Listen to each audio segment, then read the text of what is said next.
real nerd. People say I'm a fool, but they never got the news that I'm a fly one. Oh yeah, I'm a fly one. You better turn it up, better keep the channel down, cause you're watching Wild Mike and his real wild child. Oh yeah, I'm a fly one. You better turn it up, better keep the channel down, cause you're watching Wild Mike and his real wild child.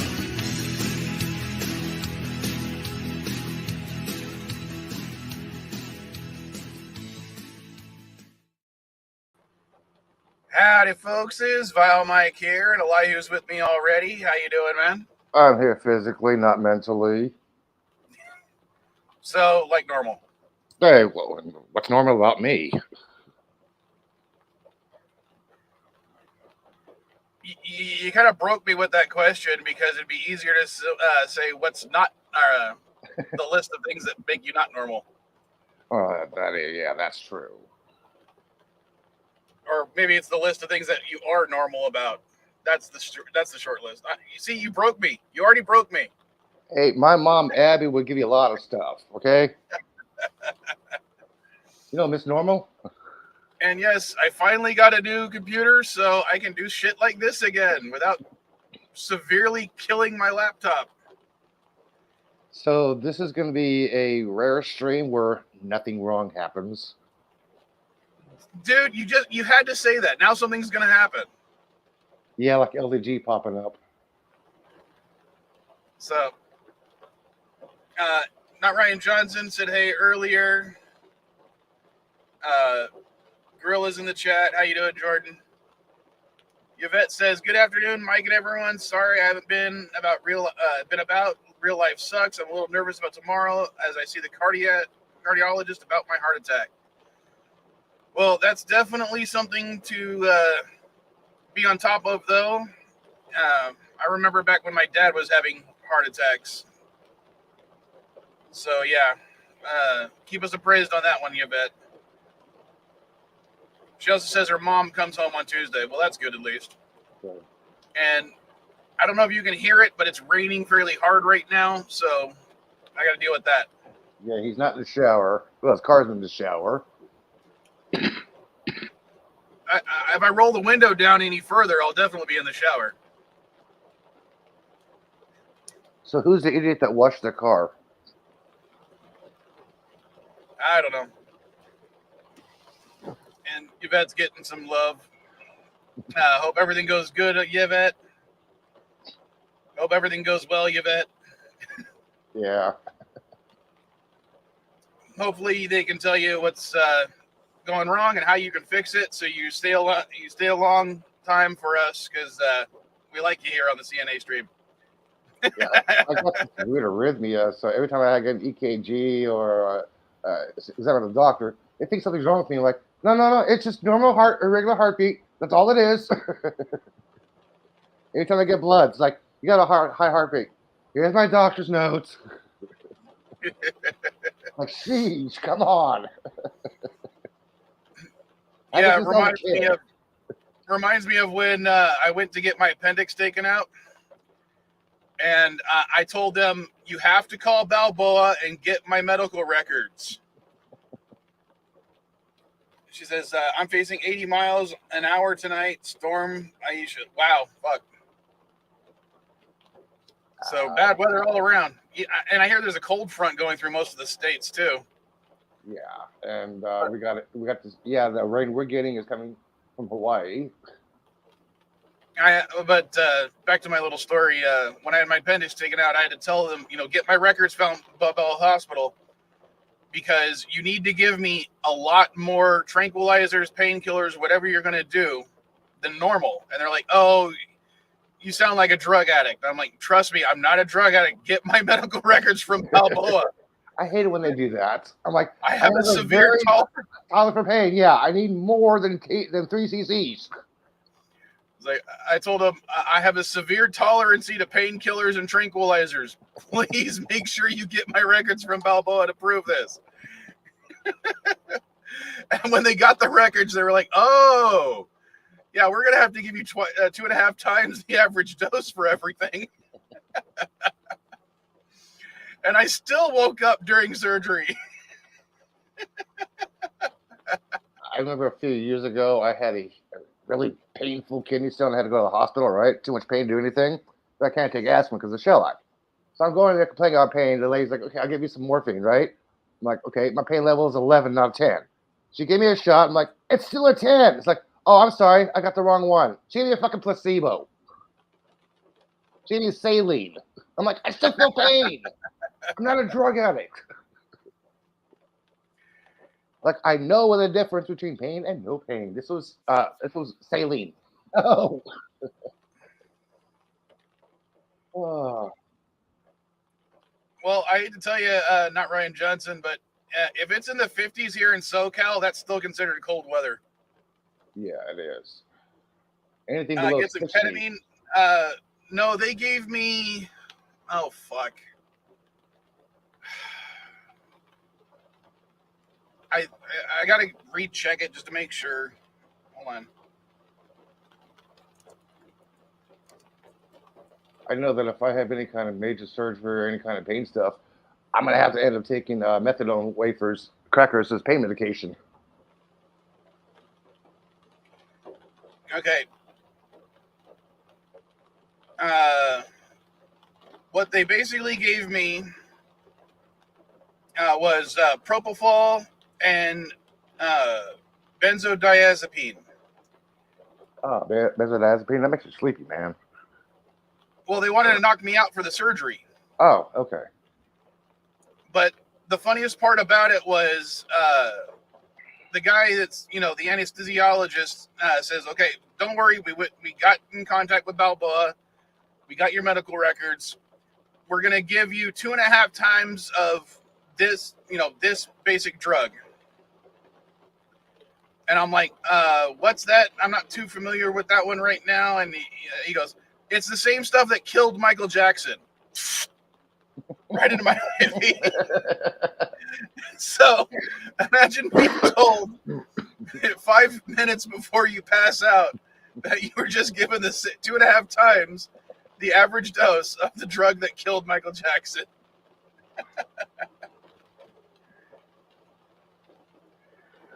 Like, can I get some caffeine, please?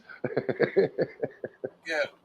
Ryan Johnson, if you're complaining that it's 30 degrees, I'll hop on a plane and come to fight you in a Speedo. Yeah, I know ketamine is a horse tranquilizer, but it's also used in certain detox programs and as a severe tranquilizer here, at least in the States. I don't know if it is down there. Ketamine is a tranquilizer. I've seen it in the 40s in the winter, and people will be walking around in shorts and sandals. Not Ryan Johnson. That's what I might be wearing my hoodie, but I'm literally wearing shorts and sandals. Despite the rain. Why do idiots wear shorts and heavy jackets? What the hell is the point of that? Well, I wanted to be comfortable this weekend. This is the first full weekend I've had off in a while where I don't have to worry about work at all. Dandelion's in the chat as well. Come on up if you want to. And yeah, I just wanted to be comfortable. That's why I'm dressed the way I'm dressed. And Mrs. Vile's the one that got me. I don't know if I showed this off before, but this is the hoodie she got me for my birthday. Yeah. She also got me the Star Trek one for Christmas, but I'm wearing that one's going to be for special occasions and maybe some videos.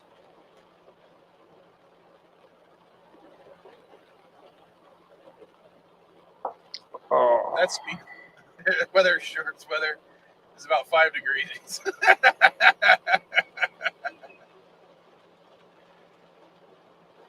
I'd be like the guy in the lobster tank in Vegas. I was in the pool! Shrinkage! And the link should still be up if anyone wants to join us other than Elihu. But for Elihu, I finally watched Flux. Yeah, I was watching it yesterday while I was up getting this computer up and running. Finally. Can I just say, now that I've seen Flux and it's about the end of the 13th Doctor's tenure, Flux was fluxing weird.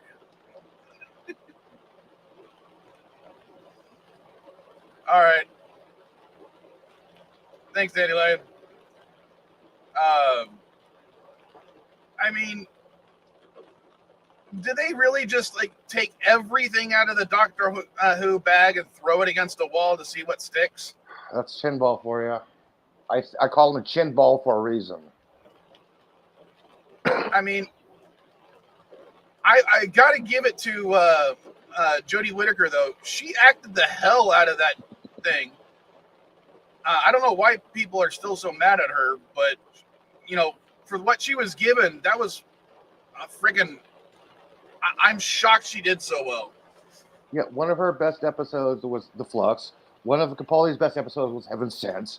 I mean, hell, yeah, they each have a signature series. And Flux is one of her best ones. Granted, she got some bad writing and bad scripts in the past, but she was actually good in The Flux. Yeah, I mean... But the writing, oh my God, it was like they were trying to connect stupid shit to stupid shit. I'm just glad Russell T. Davis is back, man. There was no need to make it as complex as they did, because if you watch the last episode, they literally just kill off the villains without doing anything, really. Yeah. And I'm sorry, the whole dog alien thing was stupid. Find your human. Find your human. I liked the character, but the idea behind it was just stupid. Did you have to turn on closed captioning to understand what Dan was saying?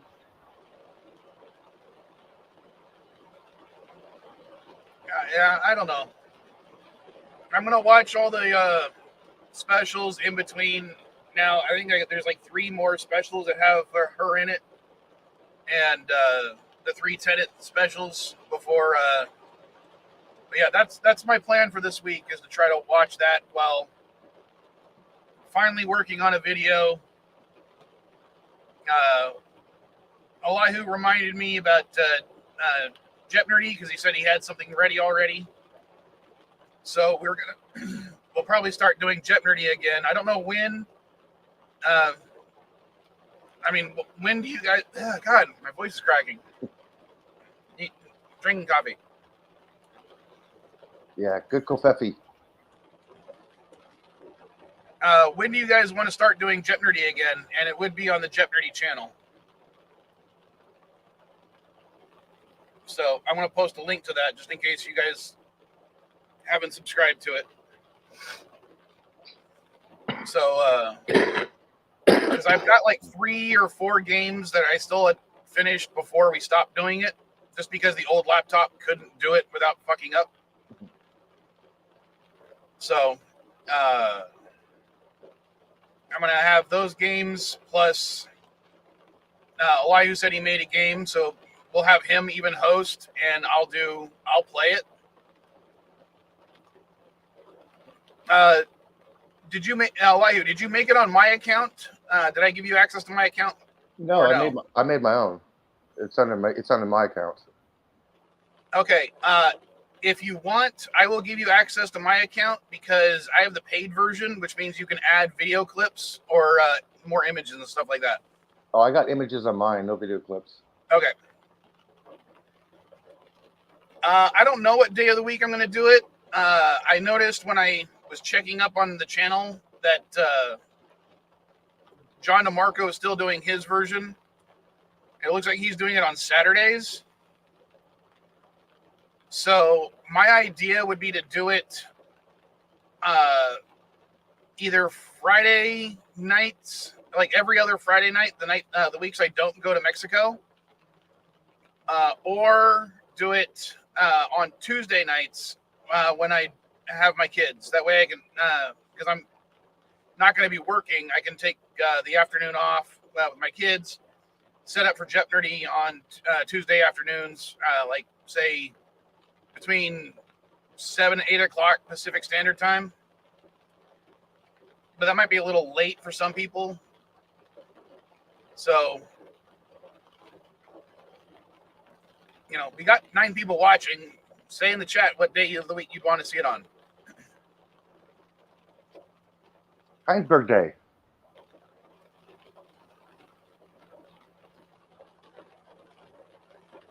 John does 9 p.m. Eastern Saturday nights. Which is 6 Pacific time.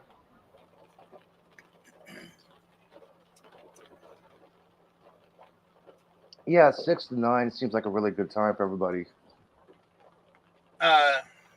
Gorilla says Sundays at 3 p.m. Unfortunately, Sundays, because they're my day off, I do certain things on those days. So Sundays, it would just be a little difficult to try to do it on Sunday afternoons. Plus, I know Chris tries to do a stream. A few other people try to do streams, and if Bert ever returns to doing his streams, I don't want to interfere with those. I think Chris has been busy working lately because he didn't even make a ranking show. Friday. Whoa, what happened? Everything just froze. Did I freeze? Yeah, I'm on StreamYard, not YouTube, and everything froze. Didn't freeze for me. Let me check YouTube real quick. Yeah, I just looked at the screen. I'm like, wait a minute, why is it transparent? Oh, it froze. The stars are not moving. What the hell?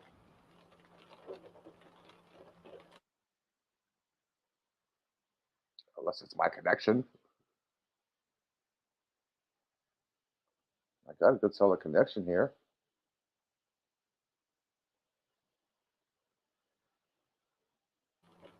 It's still working on YouTube. That is weird. The screen is frozen. But here, let me try this.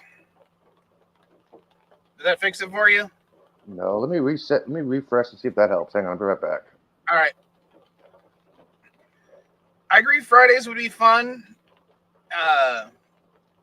But the only issue would be my kids. Because I don't always drop them off before 6 o'clock. So it'd be kind of interesting. Maybe try to do it while I have them every time. They could be color commentary in the on the Vile Mike thing. 1 p.m. Saturdays, because it's during the week, I can't join because he's on streams throughout the week.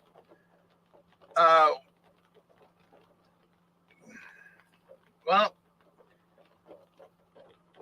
again, Saturdays is another one of those days. Sometimes I work Saturdays.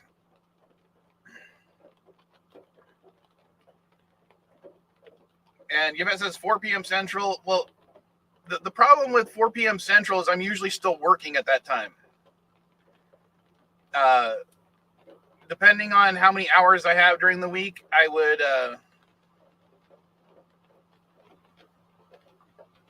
I could do it at 6, though. Why suggest several evenings if only Tuesdays work for you? Well, because I'm trying to think about it. Trying to figure out, because I can switch things around because of the way my work is.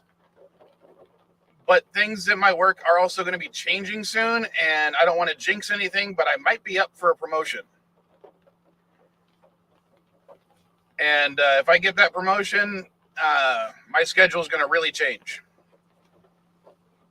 So we'll see what happens.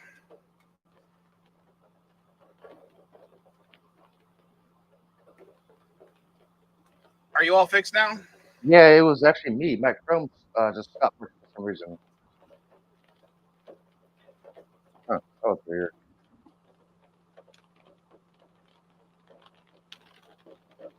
Thursdays at 6 then. I can hit germs about third round. 6 p.m. Central is midnight for you.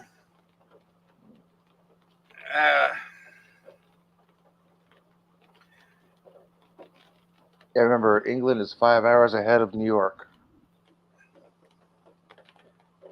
Well, let's see.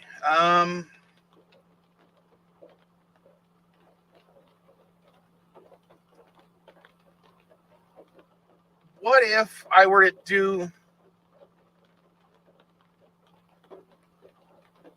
We can't do Sunday mornings. I probably could, but I want to also still maintain the schedule for the CNA stream. And this is going to be a different. I want to start doing Jet Nerdy on its own channel. So, but here's the other thing I could do. Until things change, I can take like a long lunch hour and say, take it on a certain day at 1 or 2 o'clock in the afternoon. So that would be 4 p.m. or that'd be 4 p.m. Central or 5 p.m. Central. Would that work for any of you guys during the week? Look at that. Gorilla's complaining about time zones. Yeah, America's complaining about time zones. Imagine if you're in Antarctica, okay? There is no time zone. Your time zone is a country. So if your next door neighbor is from Italy and you're an American, it could be 1 o'clock in the afternoon. It could be 4 a.m. next door. So don't be complaining about time zones, dude. Be glad you're not in Antarctica. Yeah, you could also be in China. They only have one time zone for the entire freaking country. I know, but Antarctica is the worst. They've been trying to regulate a time zone down there for years.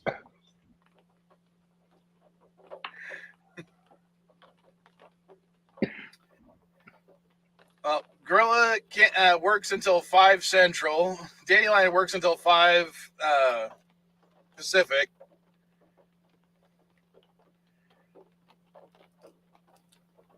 And of course, since NRJ was saying that he lost his job, he can work. He can watch at any time.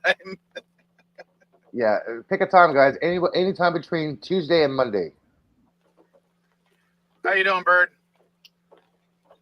Hello world, it's Birdo5. Kapla. Kapla. See if I can do it this way. No, not that way. No, that's the same thing. Doesn't matter. I don't need to have an avatar up. All right.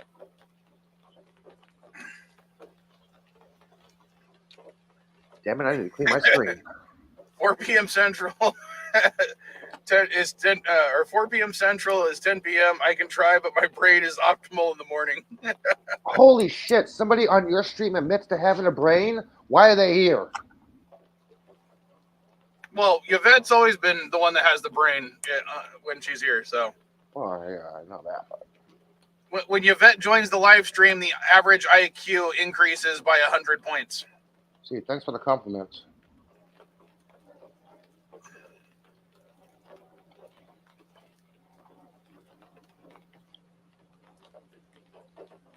You know what, Jordan? That might be a good idea to start out with, but I'd rather do it during the week if possible, or on a different day. That is a good idea. So, but to bring it back so people get into the flow, that might be a good idea, Jordan. CNA, then break the Japanese. I don't know about this other channel business. Never works out.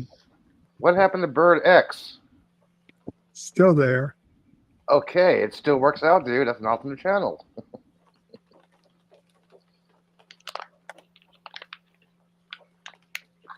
Brain? What brain? What is brain? I think he misspelled Brian.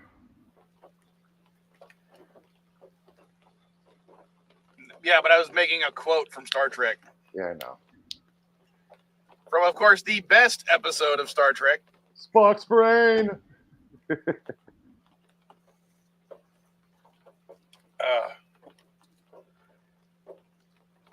So we could definitely do that. Give me a couple of weeks to, optimize the boards and everything.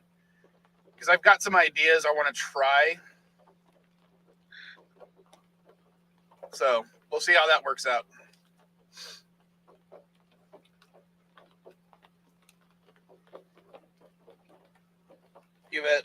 Last IQ test was about 2 years ago. It was 164. And yes, I know that beats some famous people.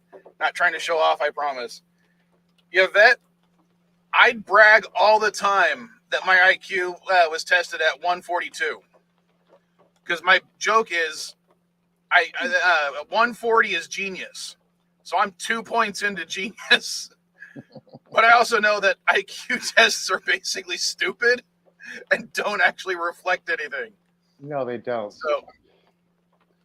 So But people with low IQs. It's basically a logic test. I'm like, okay, how logical are you? I'm not Yeah. the same way of thinking as you, but it's more practical. So don't judge me or test me on this. I'm sorry, you didn't do it my way, so you're getting a low score. I hate IQ tests.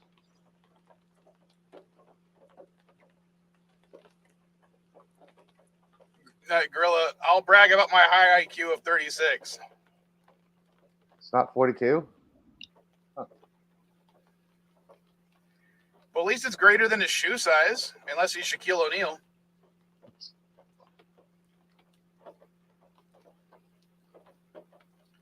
One of my favorite things to do to my kids is when I pick them up and this is, you'll never guess what I did at school today. I'm like, you took off your shoes and socks and counted to 20.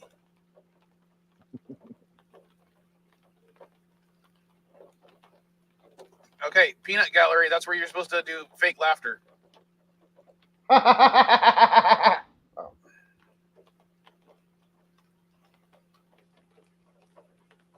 So they're redoing the Haunted Mansion at Disneyland now? Huh.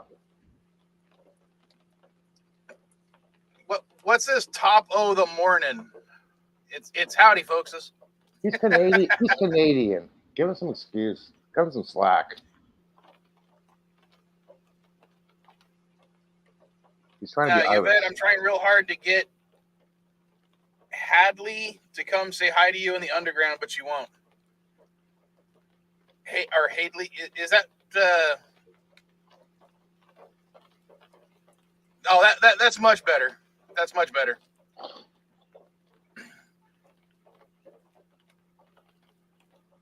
What, you don't like Canadians acting Irish?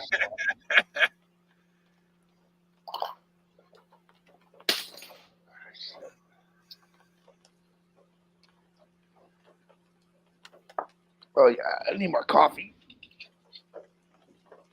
Or a bigger cup. Bert, did you happen to watch? Are you caught up with Doctor Who, or is that not one of the things you're even interested in? Doctor Who? Yes, Doctor I've Who. Never, ever cared about Doctor Who. Sorry. You All caught right, up and with we For got All NB. Mankind. Hi, Bob. How you doing, man? Good. Good. I had to take, well, other than this fucking skin condition still going on, but I saw my doctor the other day. So he's got me on medication. He's got me on a medication take. Hopefully it'll start clearing some of this stuff up. So I've been told 3 different things what I got. So I'm kind of like, well, can we figure it out at some point? I like the beard, by the way, man. Looking good on you. Hi, Bob. You know what's funniest about it, NB? This is completely unintentional. The reason was my beard trimmer that I normally had, I took down to Mexico and I kind of broke it, but it was still usable. But even then, I decided to buy another new one for the use at my place. But it sucked so bad. I mean, it was pinching. It was, we had LDG, then we lost LDG. There we go. Florida man. Hey, Pickles. So, hey guys, like, it wasn't trimming the hairs as much as it was pulling them out. So I was like, fuck this one. I need to get my old one. And I got the old one, even though the case was cracked, or I tried to go back down to Mexico to get it, but it disappeared. We have no idea where it went. Huh. So basically, because I haven't had a beard and mustache trimmer, I haven't trimmed it, so it's growing like a weed. You know, there's this great invention called scissors. When I was in the military, one of the biggest problems I had was I had to eventually buy electric razors. I mean, I had to buy the expensive ones because I would always have a 5 o'clock shadow. But the problem is every time I would shave, because I had to shave every day, I would get razor burn down here on the side of my neck. Like no matter how light I shaved, it would just by Wednesday it looked like my face was tore up. So eventually I got an electric razor. Well, I bought a cheap one and it sucked. And then I bought one of those like high-end Braun ones. And I did that for a long time until, I don't know, up until about some years ago, I turned out my neck finally started to resist that. So I was able to go back to using a razor. And considering I only shave my sides in here once a week, once every 2 weeks, it's not a big deal. Yeah, I was only shaving once every week, once every 2 weeks too. But you don't do it for a month and a half, and you get a fucking beard. Yep, I know. I don't shave in a week. It looks like I gotta haven't shaved in a month. My hair grows weird. I can go a week without shaving. Looks like I have 5 o'clock shadow. I can go another week without shaving. Looks like I haven't shaved in a month. It's weird. So, wife and I were doing. You gotta shave every 3 or 4 days. So, wife and I got our quotes for our 2024 projects. We're getting vinyl planking put in the living room, a deck put outside, and a privacy fence to give a big FU to my fucking neighbor who's a cunt. What's that gonna cost you? 8,000-9,000? Total, almost 16,500. Oh, Ouch. Well, the floor isn't bad. The floor is only 2,800. The deck, I'm surprised. The deck is 6,250, and then the fence is going to be like 7,350. So, yeah, I mean, we're doing but we already got it spread out. So the guy we had who did my room here, who did all that cool stuff I showed you with the bathroom and everything, we're hiring them back out. So we're going to have them do the flooring in February. April, they can do the deck. And then July, they can do the fence. Because what we're doing is we're using my disability. The plan was we started this in December. We're taking my disability, and my disability is getting taken out of our regular flow of cash and going straight to these projects. So I'll have all that done by August. I figure August is the latest. And then September, that's when I'm going to pay off I got a loan. I got an equipment loan I need to pay off. And then I got 1, 2, 3 store cards I need to pay off. Ouch. So that's going to be that's almost 5,700. So that's not fun. And then I can work on getting my discretionary back up to where I want it to be. So that's all going to take, that's pretty much all the way to November. And then we went ahead and we budgeted in for 2025. Our biggest thing is getting the kitchen done, remodeled completely. And we went ahead and priced out some really nice appliances. So that right there is going to cost about $8,000-9,000 just for all the new appliances. But actually, I got to be honest, that's not too bad in the long run.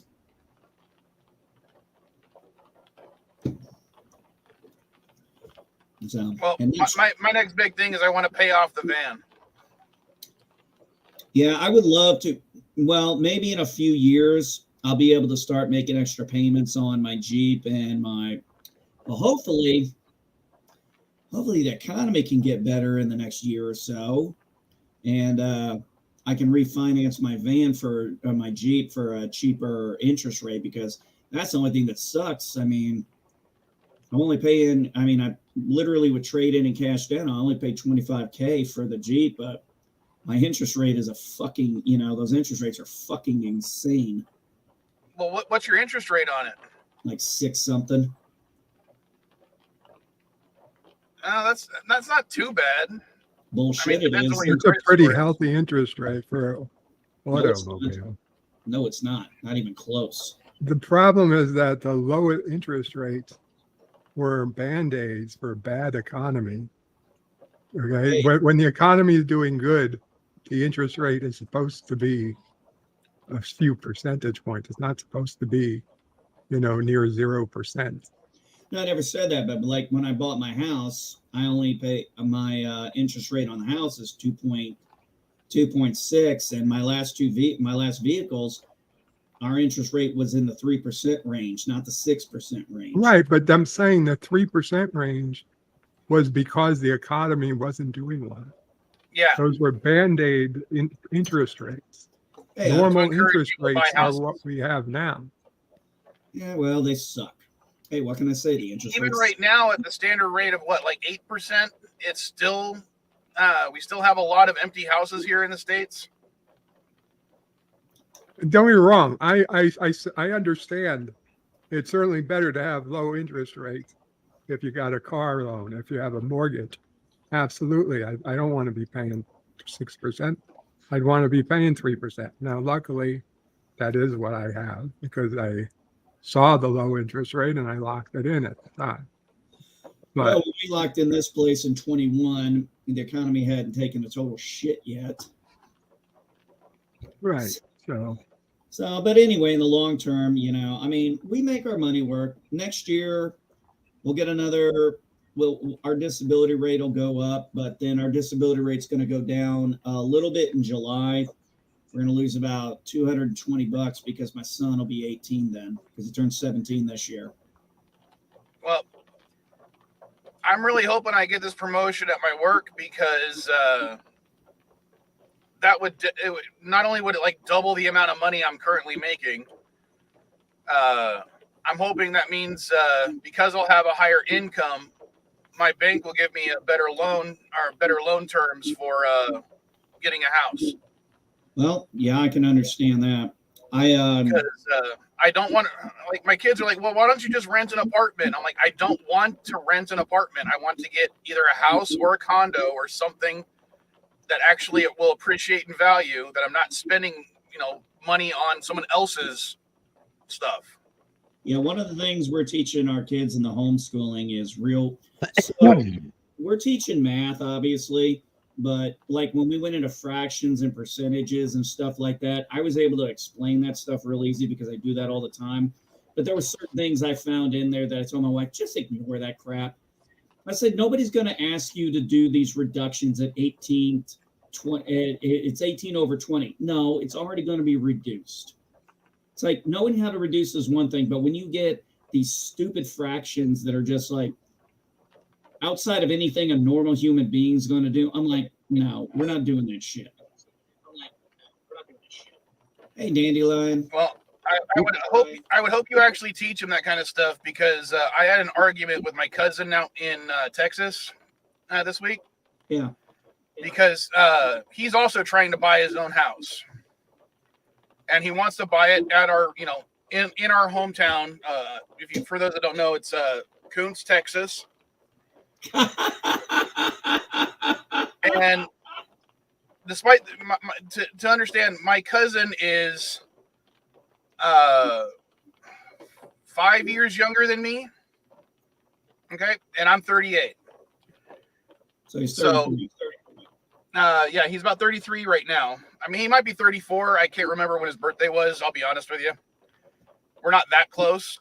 Yeah. But I mentioned, I want to try to buy a house, and he was making fun of me for trying to want to buy a house here in California. And I'm like, okay, I don't want to say his name, so I'll say his name is Bob. I'm like, Bob, how much are you making right now? He's like, well, I make minimum wage. You can't buy a house. So you make minimum wage. Let's go online and let's find the cheapest house currently for sale in Kuntz. The cheapest house currently for sale in Kuntz was $80,000. I figured that much. Yeah. Sorry, go ahead. And that in California is a fucking steal. And this is a 2-bedroom, 2-bath. And just looking at the place is falling apart. Yeah, so you'll have to spend a lot. So what he's going to have to do is like what we did with this house. Hey, King Cam. What we had to do with this house. Yeah, we bought it for, a good price. But we knew when we saw the house, we were going to end up spending a lot of money. So in 21, 22, we spent a lot of money. We had to get the septic tank completely redone. We had to get the electric up to code. and a few other things. So, I mean, the septic tank alone was $9,000, so that was costly. Yeah, but we got all the major stuff repaired in 21, 22. So 23, that's when we had my son's room, my room, the office, my bathroom, all taken care of in the family bathroom. Well, we went over everything because I'm like, okay, what's your current credit score? And he goes, well, I've made some mistakes. It's approximately 540 right now. Oh, Jesus Christ. And I'm like, okay, so let's be optimistic. And you get your loan for the house, this $80,000 place, and enough on the loan to cover the taxes and everything. I know Texas taxes are lower than California, but you're still going to be paying an extra $5,000 on top of that minimum. You have nothing in savings to put down on this, so you're not going to have any. You're not going to be putting anything down. But let's be nice and say that your interest rate, which will probably be closer to 10%, we'll say it's 5%. You're lowballing it. I was doing that on purpose for him. That's lowball like crazy. So exactly. I was trying to prove him a point because he said that he could easily buy a house on minimum wage in Texas. Well, I kept rounding up for him, because minimum wage in Texas is just a little bit or almost $25,000 a year, not quite. So I told him, we'll pretend you do some overtime every once in a while, and you average out to $25,000 a year. We did your basic loan payment, which would be about $7,000 a month. Yeah, $7,000 a month on minimum wage. You can't even do that. Yeah, and I was like, so we went through everything. Not 7,000. I'm sorry. It was God. Sorry, anything over 2,500 on minimum wage, you still can't do it, man. No, it was I think it was actually $1,700 a month because when we subtracted and we did bare minimums. Okay, I'm like, we'll assume that you're living alone. So you don't have much electricity. Your average yearly electricity bill will be $50. Water, $50. Internet, $50. That's some low-end internet. Exactly. Trash pickup, $15 a month. We lowballed every single thing. Do you know how much he would have left over every payday? $37. A couple $100 at best.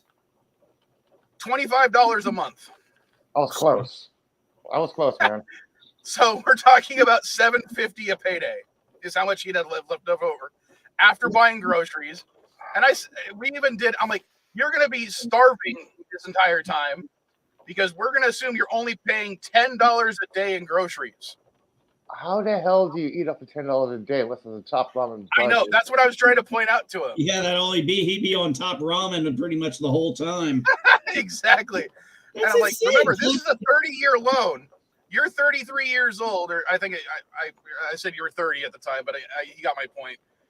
By the time you pay off this house, you will be now 60 years old, finally paid off a house that's only worth $80,000, and you will have paid into the loan a grand total of $300,000.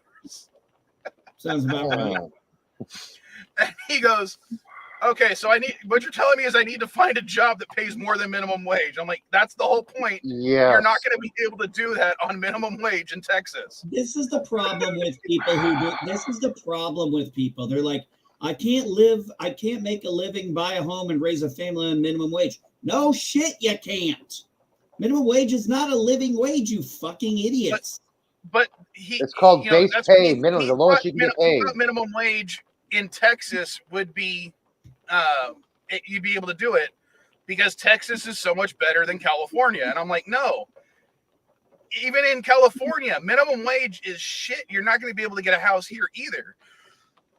Minimum wage is basically the lowest they can legally pay you, which means that an employee can pay you $14 an hour minimum, or they can choose to pay you $14.25. It's the employee's choice, but they go by minimum as a quote unquote base pay. It's not your base pay; it's the lowest you can legally pay. Well, Elihu, the whole point, one of the points I was trying to make with him is, even according to the United States government, under $40,000 is poverty. I thought it was 35. Well, I rounded up because it's like 30, 35, 40 something. So I rounded up. So give you an idea here, the differences between Indiana and Illinois, because I live right on the border of it. Mm-hmm. Indiana's minimum wage is $7.25. Now you go over to Illinois. Yeah, I know it's low as shit. I mean, most jobs don't pay minimum wage. You go to Walmart, you look at what it says on like the fast food places around here. They're paying 13 plus an hour. They're paying almost twice as much as minimum wage. I could get a job at Walmart, but really, if I could, and I get in enough shape for it and it's still available, there's a job at the Hershey store, the Hershey manufacturer here in Robinson. And the pay's good, but here's the thing. The hours are fantastic because it's 12-hour shifts, but it's like a Panama schedule. You work 3 on, you get 3 off. You work 4 on, you get 4 off. And it's like, be flexible with the holidays. I'm like, back when I was in the military, when I worked what we call the Panama schedule, which was normally a 3-2-2-3. Go ahead and keep talking. I gotta go Jaloja real quick. Okay. So when we had what we called a Panama schedule, was a 3 on, 2 off, 2 on, 3 off, and we were able to, it was like, what about holidays? It's like, screw holidays, man. I worked like 15, 16 days out of the month. Mm-hmm. Never... my hair's not. Damn, my hair. A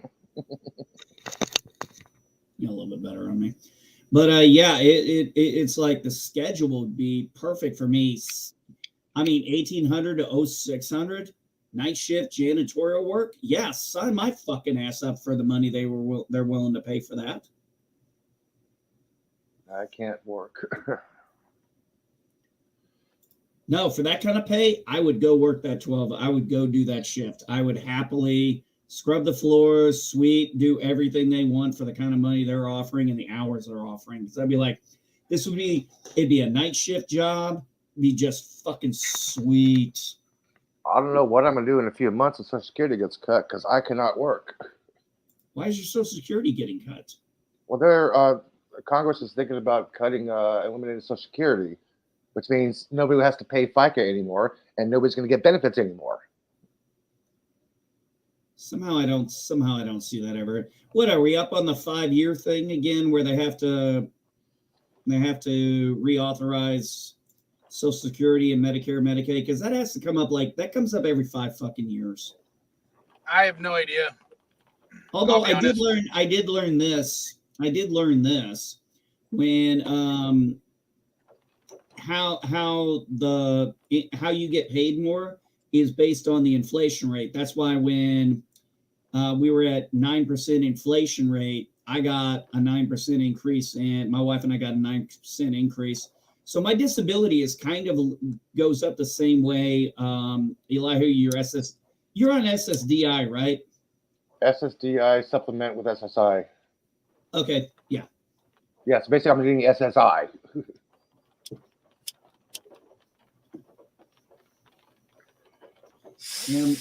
Yeah, my dad's actually, well, maybe he applied. So speaking of credit scores, by the way, I pulled up mine from Credit Karma. Yep. I haven't looked at it in a while. Yeah, I got a pretty good credit score. 735 on TransUnion and 736 on Equifax. I got a hell of a good I've been working real hard to get my credit score back up. And it was like back in November, I finally got back up over a 700. So I was like real happy. And considering I started in the low 600s. Well, you got to understand, back in 05, I filed for bankruptcy. And then back in, what was it? 09, we had a foreclosure on our home in California because, well, At that time, man, if you remember correctly, the housing bubble burst at that time, and you couldn't sell a house to save your life. Yeah, now the average house price here is $1 million. Seriously, it's about $1 million for a house in San Francisco. What is Oh, the dude, what is the, what is the I've been minimum looking wage for anything. what is the minimum wage in California now? It $17.50. just went up to $16.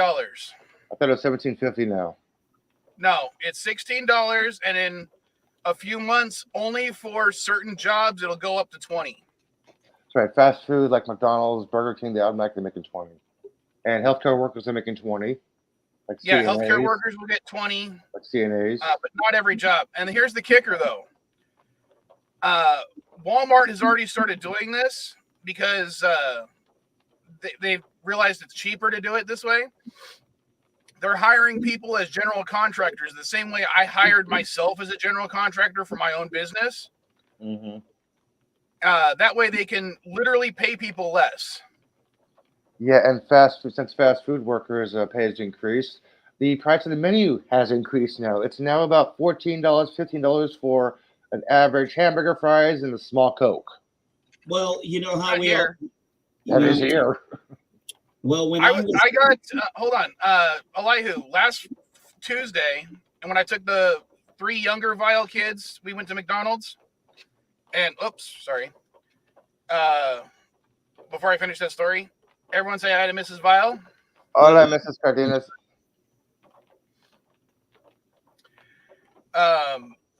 It cost me $30 to get one double quarter pounder meal, one Big Mac meal, one 6-piece chicken nugget meal, one large drink, and 2 McDoubles for myself.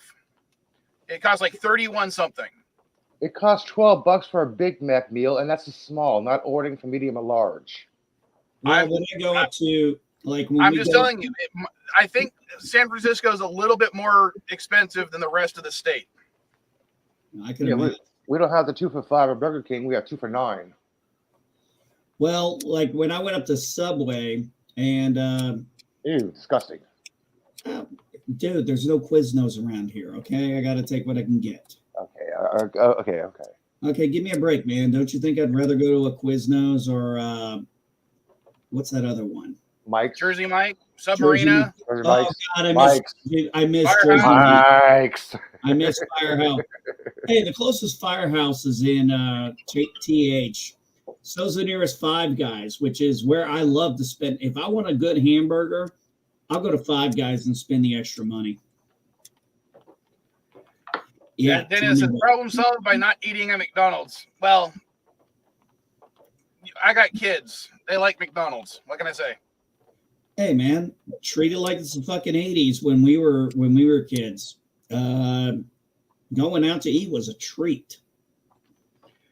Well, that's the thing is they only really get to eat out when they're with me. So, and I only get them 2 days a week, so I tend to take them out to eat. Boil them a little bit. So, Plus, you probably can't cook. well, I can't cook when I'm just picking them up from school and taking them to their mom's house.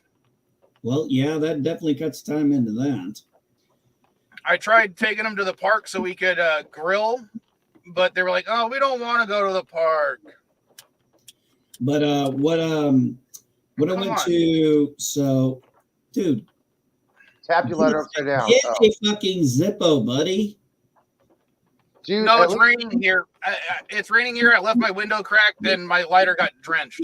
do this to your letter. See? Turn it upside down. Tap it a couple times. There. You got a bit. I had to wait for the water to dry. Oh, never mind. That's what I'm trying to Either say. Either get a Zippo or a Bic, man. At least a Bic. Bics are It always is a Bic. okay. Is it made in France or USA? Because that makes a difference. The ones in France last longer than USA's. Probably a U.S. one. I don't know. It's just a black Bic. Look at the metal tip. It'll tell you if it's made in USA or France. It just says Bic. Oh, I see what you're saying. Okay, fuck you, Elihu. It says made in France. Elihu knows All right, his fuck lighters. you.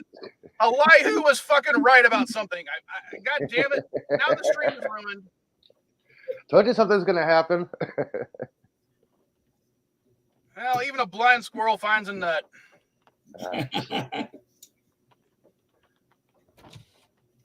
That's funny as fuck. Oh, I discovered this new show on Paramount Plus. Yeah. It's called Zorro. Zorro. Yes, there's a new version of Zorro out. Oh my gosh.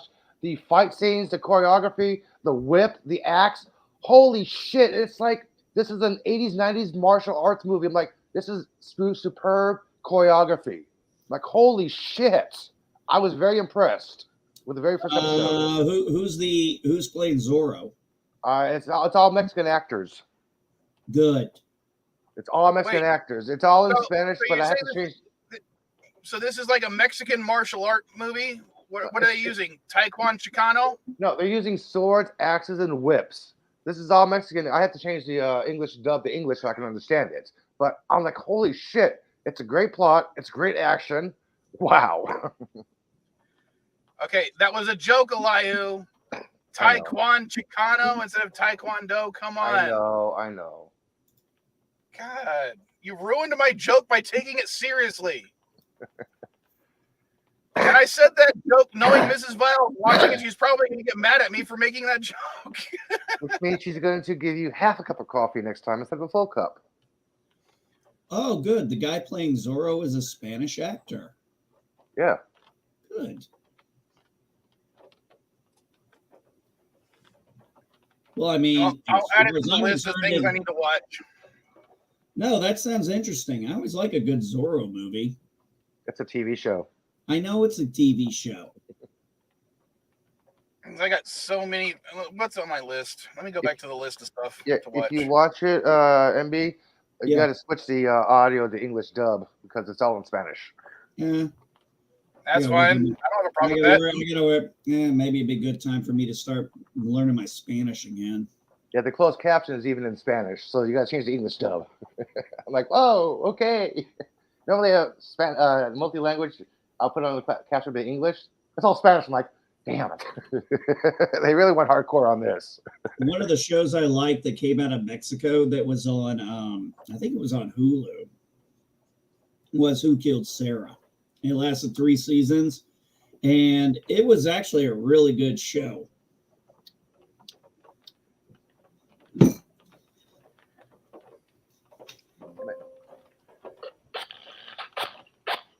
I was actually pretty surprised at how the 3 seasons ended. The 3rd season wasn't as great as the first 2, but it tied up all the loose ends. Now, I'll tell you a show that freaking my wife and I drove us nuts was that German show Dark. The first 2 seasons were one thing, and then you get to the 3rd season, and you are really having to follow these timelines that are going on, and it's just like crazy as fuck. Crazy timelines like La Brea. I did not watch La Brea. I never got into that. Did La Brea get canceled? Because I haven't heard anything about it. No, they so far it's only season 3, episode 2, and I'm like, okay, they finally went to Garrett. Come on. It's supposed to drop Monday. I'm watching. What am I watching right now? I'm in between.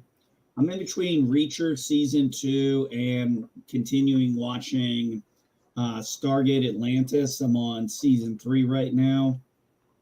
There are some of those filler episodes that I'm just like, okay, these suck. You know, David Hewlett is on YouTube. He does stream every once in a while. No, I'm not familiar with that one. Rodney McKay. Oh, yeah, my Rodney McKay. Okay, yeah. Gotcha. Yeah, he does a stream every once in a while on YouTube. Last year, he was growing mushrooms with his kid. Now he just bullshits every once in a while. He'll interact with the chat. That's cool about David. I'm looking forward to one show I'm looking forward to besides For All Mankind season 5 is definitely season 2 of Silo. I really like that first season. It did not go the direction I thought it would. And you know what? When my expectations are subverted, but I started to wonder some things in it. I was like, I wonder. And then I was like, oh, hey, Dandelion. Good morning. It's morning. Is it too cold for hikes today? No, it's pretty warm actually. Just really slushy because we had like a foot and a bit of snow on Tuesday night and Wednesday.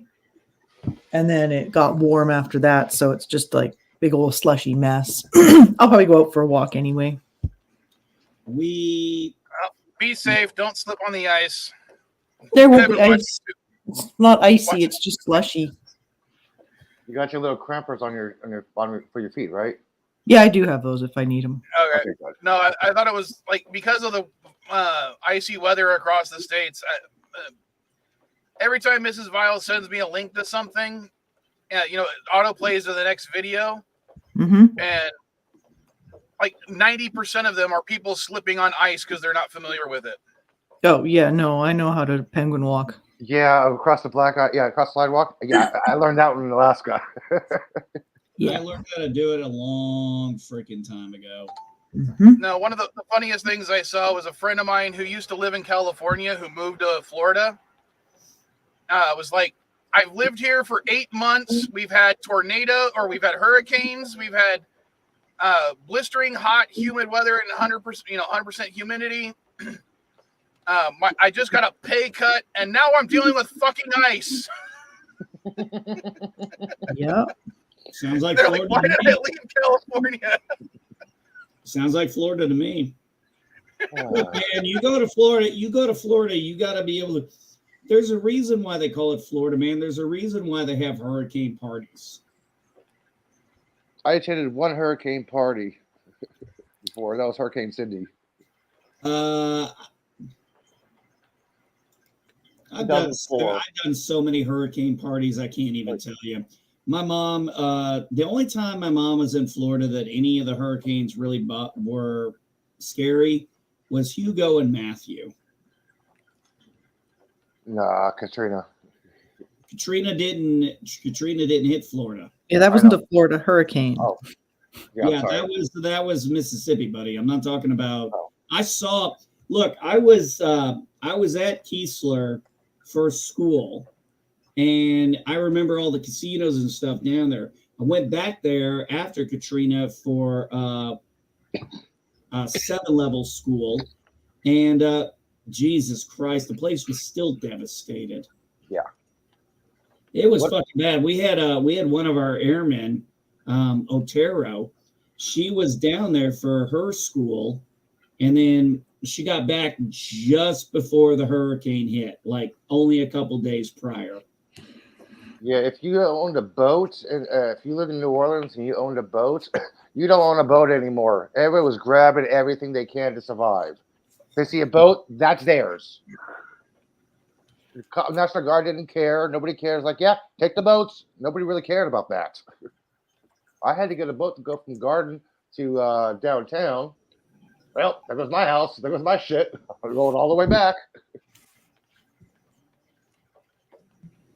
It probably wasn't any of those big Bezos yachts or anything, though, was it? No, it was basically No mega yachts, just like rowboats. rowboats and motorboats, yeah. Little boats.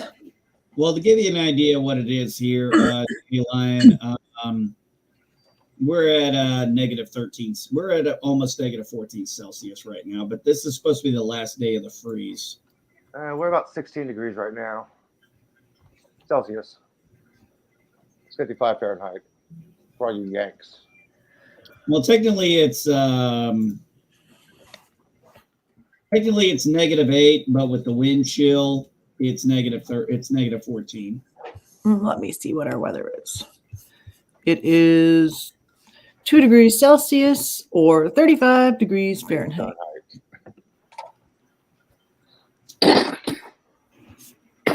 So, it's just raining. Oh, Yeah, right shit. now it's raining here. Oh, fuck me. We're going to get rain on Monday and Tuesday. God dang it. It's Wow. I don't want rain if it's going to be what? It's going to be like 1.5 degrees for most of that time. So we're like on the border of it freezing over the night. Well, I actually, the other day with the snow and everything, we had about, I don't know, 1.5 inches, 2 inches. Some of the areas were icy. I actually had to put my Jeep in 4-wheel drive for the first time. I wish it would snow here. No, you don't. You would have terrible snow there. No, it'd be fun to watch all the cars trying to stop going down the hill. That's what I'm saying. It would be a disaster if you had snow there. I decided to look up the weather right now over the next couple of days. Yeah, it's raining right now, but it's still 58 degrees. Eli, you want snow? You want snow? Go to Donner. Just go up and hang out in Donner's Pass. If I want snow, I'll go to Yosemite again, but I don't want to feel like going up there. Or go to Sierra Nevada. Yeah, the Yosemite National Park. Yeah. Well, go to the Sierra Nevada mountains, man. Or go up or take a trip up Donner's Pass while you're going to Reno. I did that before. No, dude, I actually looked at some trips for Reno. 4 days, 3 nights in Reno, $600. 6 nights, 7 days in San Jose, Puerto Rico, $600. Actually, that's not a bad price for Reno. Oh, you should go to Reno. Yeah, but I like to go to Reno. Just don't kill a man while you're there. Just make sure you don't kill a man there to watch him die. But it's Puerto Rico, and it's a couple days longer. Same price. And 2, if I want to see snow, I'll look it up online. I don't want to be cold. I like to watch it over on the mountains that are over there. Like there's mountains all around, and I can watch snow on those all year long. Yeah, if I want to watch snow, I'll watch Hunger Games or Game of Thrones. Okay. Good one. Hello, Positive Candor. Hey, PC. Hey, say. All right. Is it sad that I actually got his joke about, if I want to see snow, I'll watch those shows? Yeah. Yeah, my problem is I didn't really care for Game of Thrones. And I'm going to be honest. I watched House of the Dragon. It was better, but I don't think I'll be around for season 2. I have yet to see House of Dragon. I saw House of Dragon. I thought it was okay. I mean, it's not great, but it's, certainly better than the average show. But I didn't finish Lord of the Rings, or the series I'm talking about. Mostly because the Prime one. I didn't care. You mean Game of Thrones? Or no, are you talking the Rings? The House of Power, Rings of Power, or something like that. Oh, yeah, there was a Prime on Prime. They did a Tolkien series. Yeah, I watched one episode, and I was like, it's not that it's really bad. It's just so meh. I wasn't interested. It needed to either be a lot worse or a lot better. It was boring. That first episode was boring as hell. I mean, if I wanted to watch boring, Tolkien's show, I'd watch The Hobbit again. Agreed. But also, let's think about that. Well, the first part about The Hobbit, I'm going to be honest with you. They made 3 movies out of a 260-something page book, for fuck's sake. Talk about overkill. Yeah, there was no need to make it a 3-parter. I'd rather watch the cartoon than the full action live movie, and I'll be right back. I need more coffee. Oh, I love the cartoon. Love the cartoon. Love the cartoon. I think we grew up on the cartoon, if I'm not mistaken, most of us. I did. That was my introduction into Lord of the Rings. That's why I literally did a book report on Lord of the Rings for my 4th grade class. And my teacher actually said that I must have faked my my book report because she didn't believe I would do one book report on all 3 Lord of the Rings books in the 4th grade. Oh, Lord. Some teachers kind of suck, you know that? Yeah, well, unfortunately, Our problem is we have this thing called the Department of Education that was created in 1979. And I was one of the OG products of that shit. And everybody has suffered, and I've seen it do worse and worse. Hence why one of my kids didn't graduate. She had to get a GED, and my other two kids are being homeschooled. It's one of the reasons I don't go back to work right now, because that's my priority. Let's put it this way. When my son, 5 years ago, when we started homeschooling, he's about to be 17 this year. He's 16 now. When he was 11 years old, he could not read at a first grade level.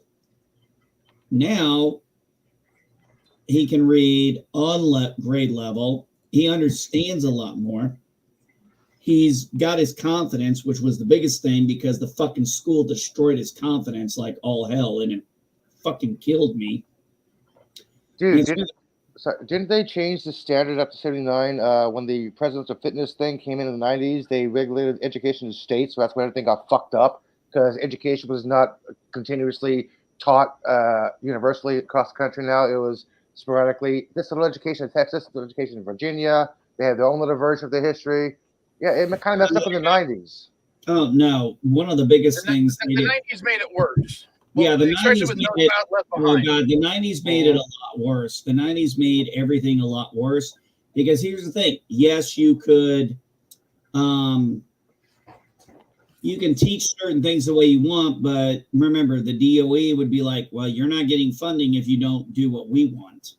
It's kind of like what they did with the Department of, was it the Interior or Transportation?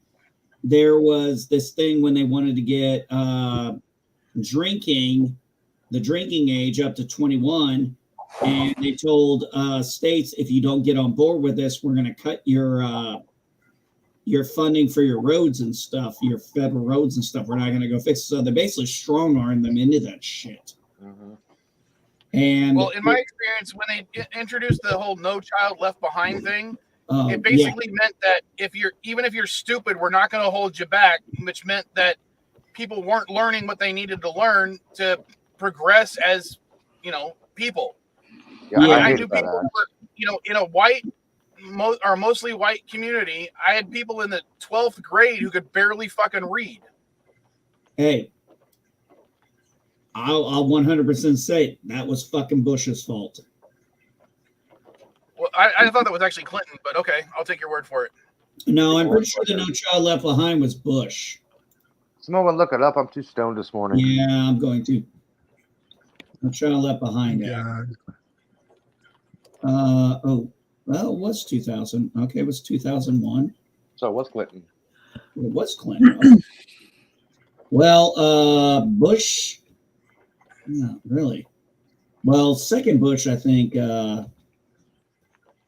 Really, okay, Clinton. When was Clinton president? Sorry, man, it's been a while. I think it was bigger than any one person. Oh, this was one of his. Wait a minute. No Child Left Behind was in 2001. He was president until 2001, January 20th. So, yeah, this was something he enacted, but obviously Bush went with it. When did this get enacted into law?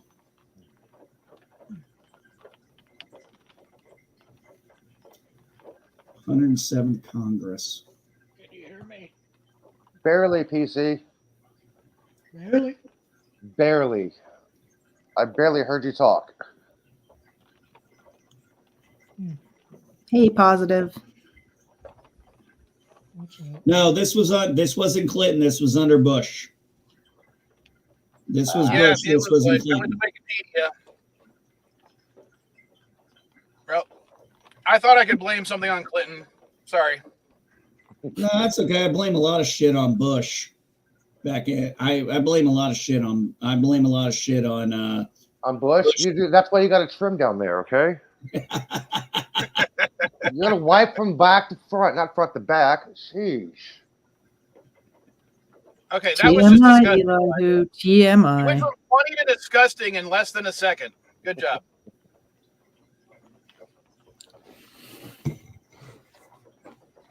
And I'm officially out of coffee, so I'm going to open a Dr. Pepper. Oh. What you were talking about, what you guys were talking about was. All right, I'm gonna head out, guys. I gotta do a bunch of stuff today. I have a flight to catch. Like, I gotta get up at like 4 a.m. to get to the airport. Actually, I gotta be Oh. up. I gotta be at the airport for 4 o'clock. So Where you going? All right. I have to go to Ontario. My mom's not doing too well, so Oh. I have to go out and help out for a bit so we can get her a place in a care home. So I'm gonna have the shittiest 2 weeks for the next 2 weeks. Sorry. 'Cause apparently she's not sleeping, but she keeps falling over. So if she wakes up in the night, somebody has to be there to wake up as well. So Mm-hmm. Gotcha. it's not going to be good because I got bad insomnia anyway. I'm hoping I can use some of my insomnia techniques to make her sleep, because she can't do sleeping pills, because that's the problem.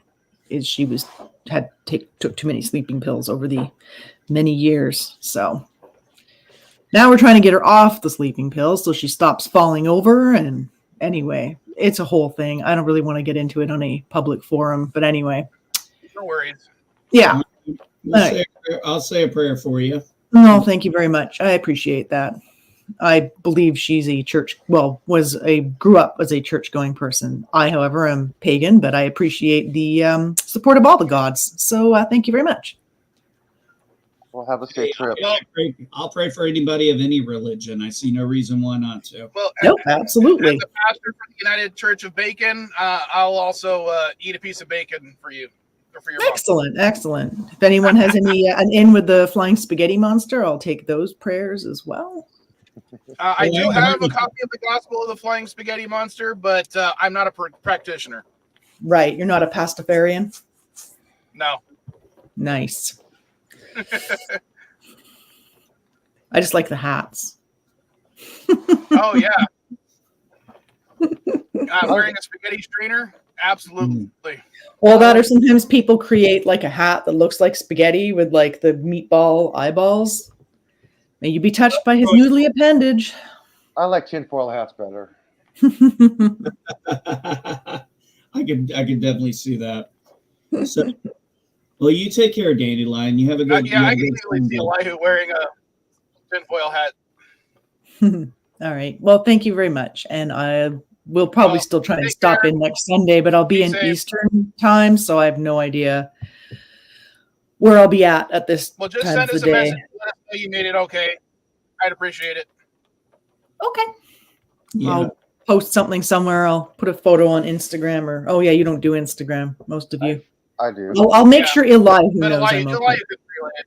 I'll let Elihu know that I'm okay, and then he can let all of you know that I'm okay. Yeah, he can DM us all. Yeah, but I'll probably be like backstage and stuff periodically. So. Well, once you post your picture, I'll just copy and retweet it for everybody. There you go. All right. Okay. Thanks, guys. Talk to you soon. Take care. Later. So to answer that one question, I think Elihu said something about the states thing. Yeah, that was the No Child Left Behind was in 2001. That was under Bush, not Clinton. Another fucking thing Bush did that I didn't like. But in 2015, it was pretty much most of the No Child Left Behind was stripped away for the Every Student Succeeds Act, the one where it put things back in the states. Although it doesn't seem like that was fairly recent, within the last 15 years, I think. Yeah, it was 9 years ago, 2015. I don't know if you heard that. Yeah, 2015 is when that happened. And like I said, look, if I was president, there are some departments that would be gone.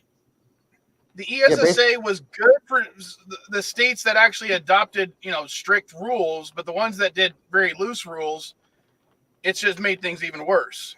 And that's part of the problem. The ESEA, that was Lyndon B. Johnson, 1965. Sorry, I got it right up here. So I'm just, you're right about the ESA. That was in 65. Then there was the No Child Left Behind in 01. And then there was the Every Student Succeeds Act. The problem with that shit is okay, you're just creating legislation, but we're not doing anything that is helping these kids. We're not giving any, Well, better funding. one of the other problems, Envy, at one point, do you know how many people the federal government had to regulate the states? What, in education? Yeah, how many people were working for the Department of Education to to actually go in and check the schools? 3. Do you know how many people they had working at one point? 3. 40. 40 people to cover all 50 states and every school within those states. What about our territories? I would assume that would include them too, but I don't know exactly because I didn't check that. No, just curiosity. Puerto Rico regulates their own. They had said that states like North Dakota, South Dakota, Alaska, a lot of the states that don't have a lot of people, had not seen someone check on their schools in 10 years. I could believe it. So that was one of the reasons the Department of Education sucked so bad is because they weren't able to enforce anything. Well, not only that, all they did is like, well, do what we want, or we're going to withhold funding. I mean, that was kind of how it's been playing out, which yeah, but the problem with that is they didn't have enough people to make sure that they were doing that. So it was an empty threat. I know. But you know how those states want that sweet, sweet government that sweet, sweet federal money.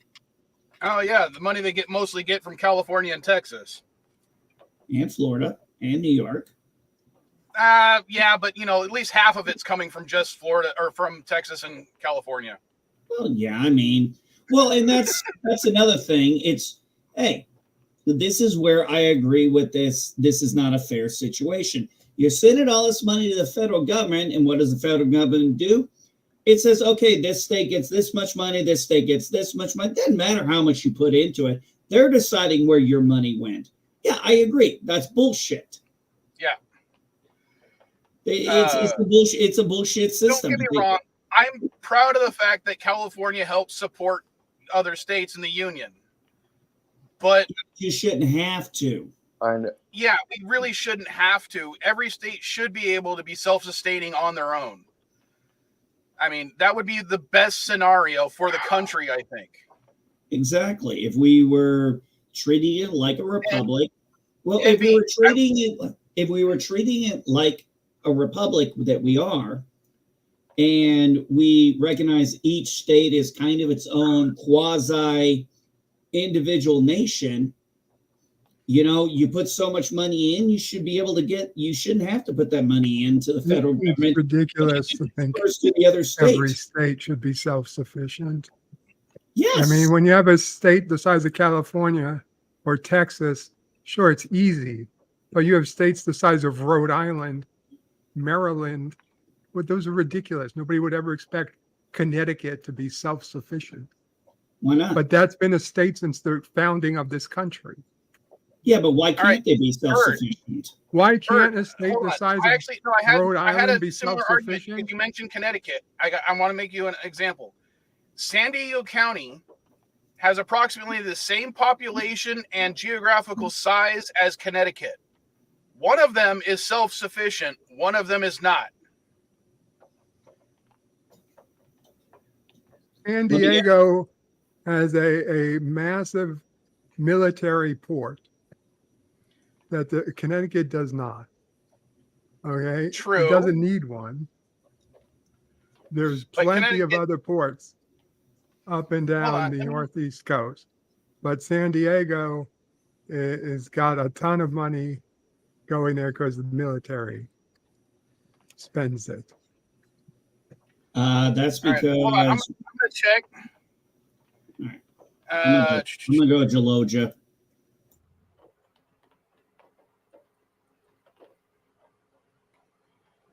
All right, military installations, Connecticut. There's an army base there, right? Brad? Oh, Brad? shit. Okay, no, Bird is right. They only have one major base, and that's the Naval Submarine Base in New London. Oh. And hell, San Diego has 2 of those.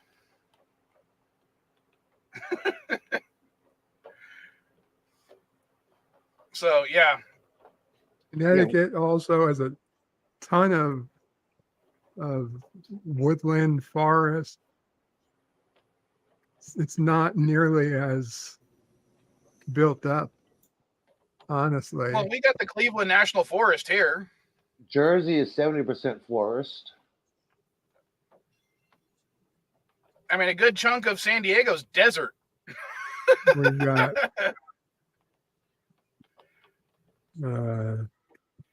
Native American reservations. Same I'm here. sure there's got to be some out there. San Diego. We got a whole bunch of them.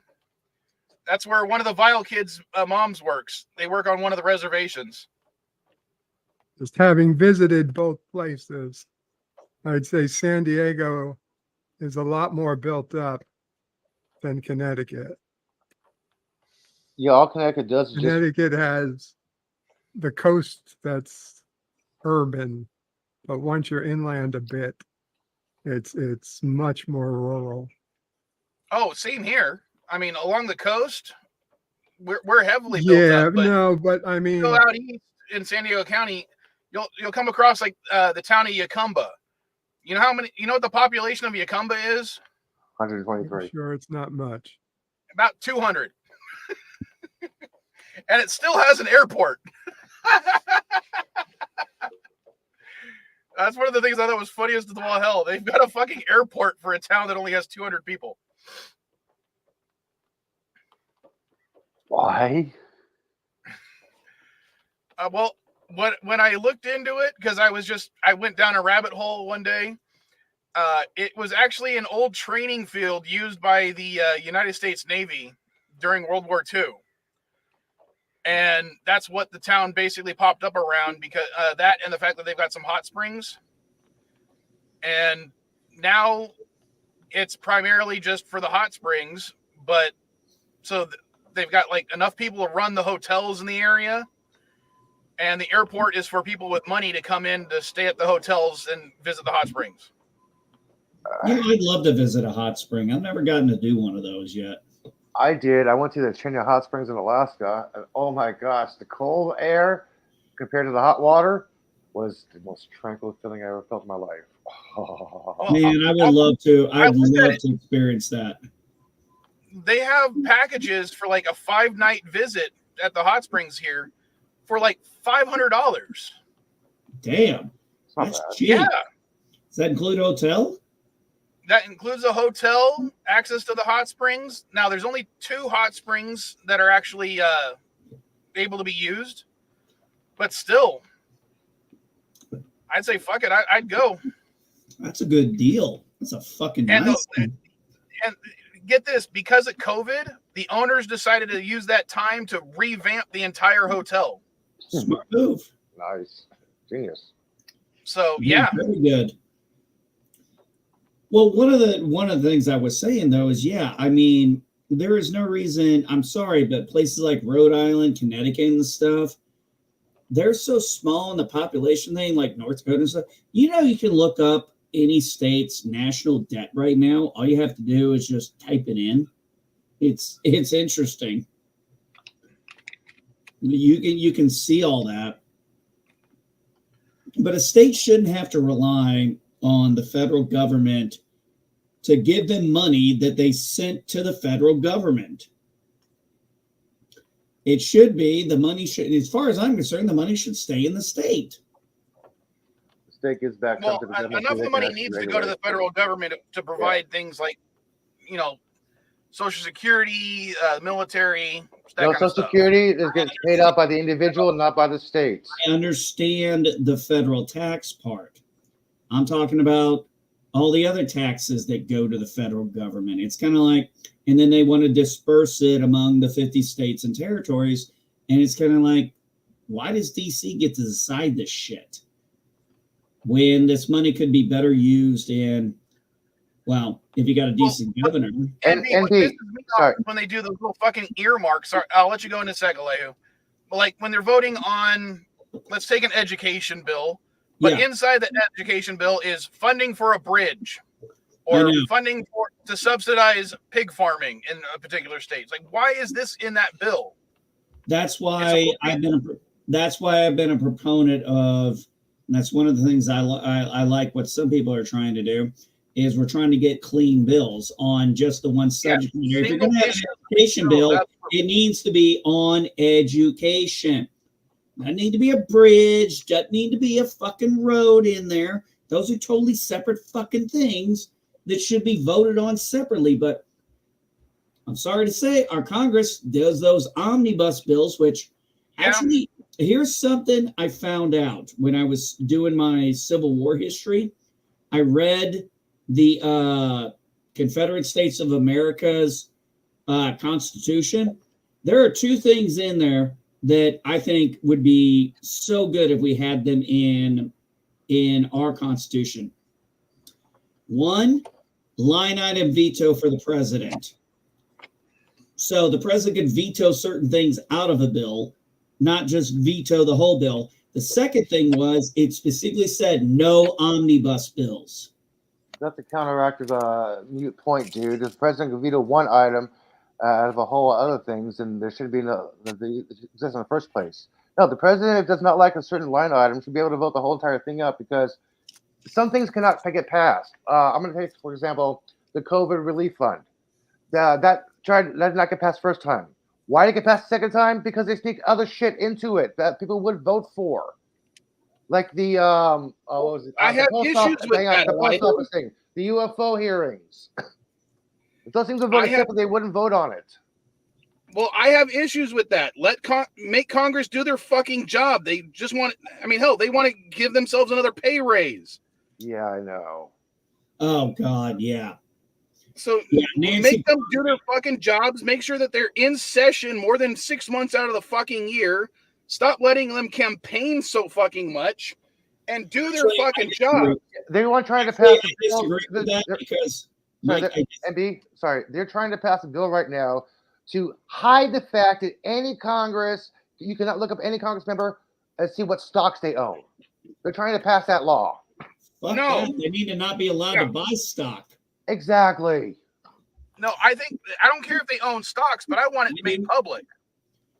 No, I think it's not right that people who make legislation on things like stock and stuff like that should be allowed to buy it. That's they basically get away with insider trading. Yeah. Should they be allowed to buy milk?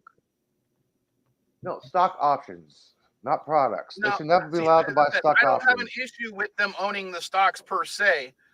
My issue, but if they were to say vote on something that was involving their stocks, then they're in trouble. But that's their job. Your job is you're going to have to vote on things that deal with stocks. That's part of their job. They shouldn't be allowed to buy them. You shouldn't be allowed to buy stocks at all. Should they be allowed to get money market accounts? I'm not talking about money market accounts. I'm talking about actual stocks for individual companies. Okay, but you know what a money market account is? Yeah, a money market account does the same thing. Market account. I have a money market account. Okay, so should you not be allowed to have one if you were in government? Why not? All I'm doing is just investing in my bank. I'm not buying individual stock from an individual company while I'm voting on something about it. It's basically going into the same system. When you have Congress doing those antitrust laws and those things like that, and they're the ones who have to make the final say on the monopoly stuff. And if a company can go, they shouldn't be allowed to buy stock in those companies because they're making decisions on that. But part of it is like even a savings account is tied to the stock market or even or the housing market or the auto loan industry. But I don't know, it's not like I go in there and look at, well, where's my savings account getting done with this? Where's my money market account getting done with this? We're talking about individual stocks from individual companies. Well, see, my 401k is tied into a money market account, and I get to vote on where areas my individual stock money gets. It's individual stock options, Mike. It's not the 401k. I'm not talking about individual businesses. We're talking about Apple. We're talking about Exxon. Okay, but Hewlett Packard. there are funds that are made up of stocks, individual stocks, right? That Yes. you can invest in. Okay. If I'm not investing in Apple directly, if I can invest in a fund that invests in Apple and I'm not disagreeing. Intel and 2 or 3 other big brands. If I'm you own not- any, if you own any stock whatsoever, you should not be a member of Congress. A member of Congress should not Okay, hold but any it's stock. not stock. That's Technically, what I'm it's talking about, though. I'm talking about stock, not a mutual fund, Yeah. not a. so only money stock, market. only Yeah. individual stock, not a mutual fund or something. No, mutual funds are personal investments. So it's Stock is a public perfectly trade. okay if they invest in 2 or 3 stocks, as No. long as it's just not one stock directly. No stocks, period. No, this is the quote. This is the debate. You're saying no stocks, period. No, I'm saying not buying individual Okay, stock. Elihu just said no No stock, stocks, period. period. Because no stocks, period, because they can help regulate that trade. No. Yes, exactly. Okay, so again, as if it's not a stock, it's a mutual fund or whatever it's called. That's where that mutual fund is invested in 2 or 3 stocks. Is that okay? Yes or no? The mutual funds does not get invested in stocks that goes regularly within the bank system itself. That's how you make your own money back. The stock market is a Yeah. simple individual thing. Hold on. But Elihu, a mutual fund can be, say you're in a bank that only does 2 things: CDs and mutual fund, or sorry, CDs and mutual funds and housing loans. So they're using the mutual funds and the CDs to pay for housing loans. So if the Congress gets to vote on the housing market stuff, that means they're still benefiting, just as if they were owning a stock. Yes, but they shouldn't be allowed to invest in that individual stock on that housing fund. Okay, so themselves. There's a difference between a TSB, I an what you're IRA, saying. a Roth IRA, mutual funds, CDs. Those are personal investments. You're going through your bank directly to do those. And unless you are really paying that much attention, you don't know what they're investing in those things in. What But Bert and I are trying to get across is it's basically still owning a stock, just a few more extra steps. But you have no Mutual input. funds Hang on. You have no input. is a way to pool your money with other investors to mutually buy stocks, bonds, and other investments. That's what a mutual fund is. That's what I was pretty sure it was. Bird, if you're doing a CD and the bank is investing the CDs into stocks, you are not personally affected or making any decision or interaction with that stock No, itself. The bank listen is. to me, Elihu. A mutual fund. There are mutual fund directors out there who make a ton of money. Okay. If I want to go out and invest in a mutual fund, right now, you tell me I can't buy stocks. Fine, I can't buy stocks. Can I buy mutual funds? Yes or no? are you getting a direct decision on what they invested in? I know I'm paying somebody, Then and they are choosing to put my money into certain stocks and other bonds or whatever. It's their choice. I'm paying them. They're putting it into what they think are the best stocks and other instruments for me to make money on. And at the end of the year, I usually get either a return or I've lost money, like with a stock. You just described what Pelosi's doing. pretty much. Yeah, Pretty he's much, so wrong about exactly. it. So there's the question. So now I'm asking. Pelosi buys, but Pelosi But will buy and it's not- individual hold on. stocks and has the ability to affect those. These people have the effect. They have the I know. ability to. They are going to have the ability to affect it because they're the fucking leaders of the country. Yeah, but that doesn't mean they should be able to profit from it. How are fuck can you separate their ability Yeah, to that's the profit problem. from it and make law? Simple. You're not allowed to buy it. You can have a mutual That would, fund. You that can would have a mean that they're not TSP, allowed you to can have invest a any. market, you can have a into any- CD. You can have those things. Those are perfectly they- fine because you're not individually going in. But if you're doing a bill on, like, say, Exxon, But if my mutual fund, I know if my mutual fund invests in Exxon and energy Yeah, and my whatnot. my Then what do I my do? account send me a thing every month or every week actually, telling me what things that they're going to invest in the next 30 days or so. Okay, well, I've never had a mutual fund. I've only had CDs and. Okay, well, I'm telling you, rich people Sorry, have Ken, mutual we funds. lost you. Well, I understand rich people have their thing, but what I'm saying is Congress should not, Nancy Pelosi, Chuck Schumer, Mitch McConnell, those people should not be worth millions of dollars. Not my question is, reality is right now, Yeah. mutual funds exist.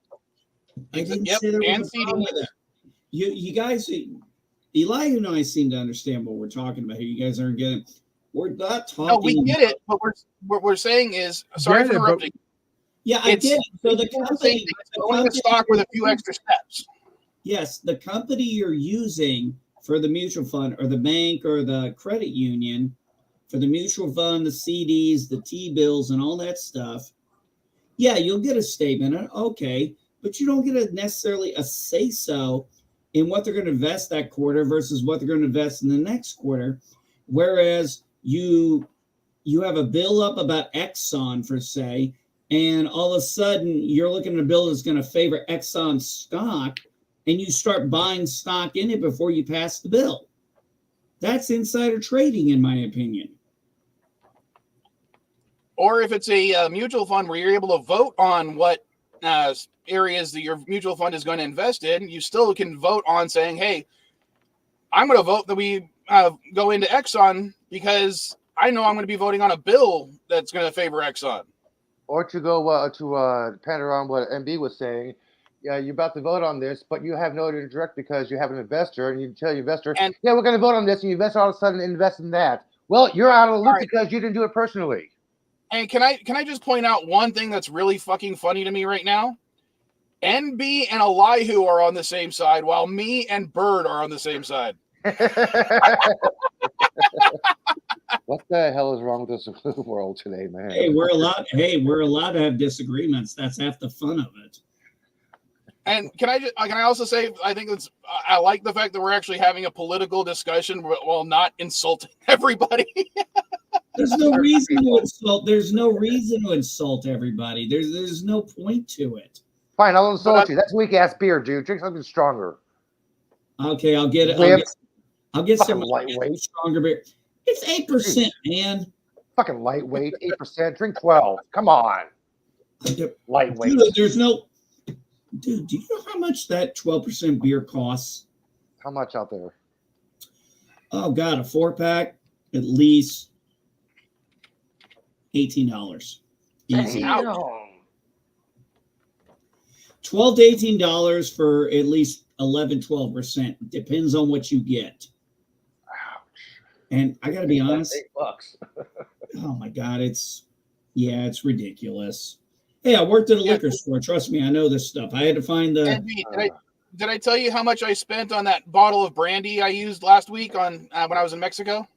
I think you did. You said something in pesos. Well, it was like $8 for a 750 milliliter bottle of brandy. Yeah, I have no idea what that is in pesos. In dollars, you mean? No, I told you I spent about $8 American total. Yeah, I remember that. So you spend I remember when I was in Thessaloniki, Greece, and I had to learn the conversion of what the Greek money was. I forgot what it's called, and American money, and I was like, "Holy shit! Shit is cheap here." Don't they use euros? I don't think they used euros back then. No, they didn't use euros back then. I don't think the euro was created back then. Oh, I think that was a few years before the euro was created. I'm going to look that up. Greek. We have Google. And Greek Bing. currency before euro. The drachma. That's what it was called. It was called the drachma. The coins. Yeah, duh. I was just watching Percy Jackson. Duh. All right. It was they prepared it for 10 years, but it was officially launched on January 1st, 1999. No, they were still using drachma. Greece used it until January 1, 2002. I was in Greece back in 2001. So, yeah, they were still using drachma, not the euro back then. Hey, be glad you don't have funny money like Canadians. So loony. So loony. I think their money's colorful. I think Canadian money's colorful. I like Australian money. Yeah, I'm actually impressed with some of the Mexican currency they got down here because they introduced like transparent sections and plastic sections to make sure that it's really hard to reproduce. I'm actually I'm shocked about how good it is. Maybe I'll show some off next time I'm in Mexico. Show some. I should have remembered it was drachma because I remember the show back in the day on Nickelodeon, Count Duckula, and he paid everything in drachmas. Yeah, Percy Jackson. Hello. Here's your drachmas. How many drachmas? There's your drachmas there too. Oh, you mean a show that's based on Greek mythology uses the drachma? I'm shocked, Elihu. I know. Surprised they're not using the peso. How's the show going so far, Elihu? I haven't got. Like I said, I'm gonna finish up Reacher season 2, and then I'm gonna finish up Atlantis, and then I'm gonna check out the Percy Jackson. I love the books, man, but the movies were just garbage. Yeah, the books is following. The TV show is following the books, and the guy playing Ares is perfect. Really? Yes, yes. Well, I'll be honest. I never read the books. I saw the movies with some of the Vile kids, and I know they didn't like the movies. I thought the movies were fine, but from what I understand, that's just because I didn't read the books. In the books, Ares is a 50-50, 51-50 kind of guy. He'll be nice. All of a sudden, right in your face. I'm like, okay. They introduce Ares' character. I'm like, holy shit, this is the book come to life. Yeah, there was that. There is definitely that. But you know what I always thought would be funny is I thought about the TV show one time, and I was like, what if the Greek gods were still alive now? You know where I think the god of war would have been? In the courtroom. I always thought of Ares being a lawyer. That'd be like the ultimate battleground. Congress. Oh, Congress? Yeah, that too. That'd be like, there's like, fuck the field, man. This is where the real fight is. It's like I grew up, man. You know what? I had to get into politics and, found out this is where the real fights are. So, yeah, I'm the god of war. I might as well have some fun with it. Aphrodite would be a huge fashion designer. Artemis would be a fitness instructor. Yeah. Festus would work for the military designing weapons. Nike's doing yoga videos on TikTok. Hermes is the post general master. Yeah, I was about to say the same thing. Hermes would be the working for. Nah, he'd fuck that. He'd go work. He'd be the president of FedEx. Something like that. UPS or something. Well, don't say he'd be president of UPS. They fucked up a delivery yesterday. We were. I was helping my roommates out because they had some mattress delivered. Yeah. And they were like, it'll be delivered between, 11 o'clock and 2 o'clock. Then they said on the website, at 4:38, it was delivered. And we're looking at the fucking outside the house. I'm like, it's not here. What the fuck?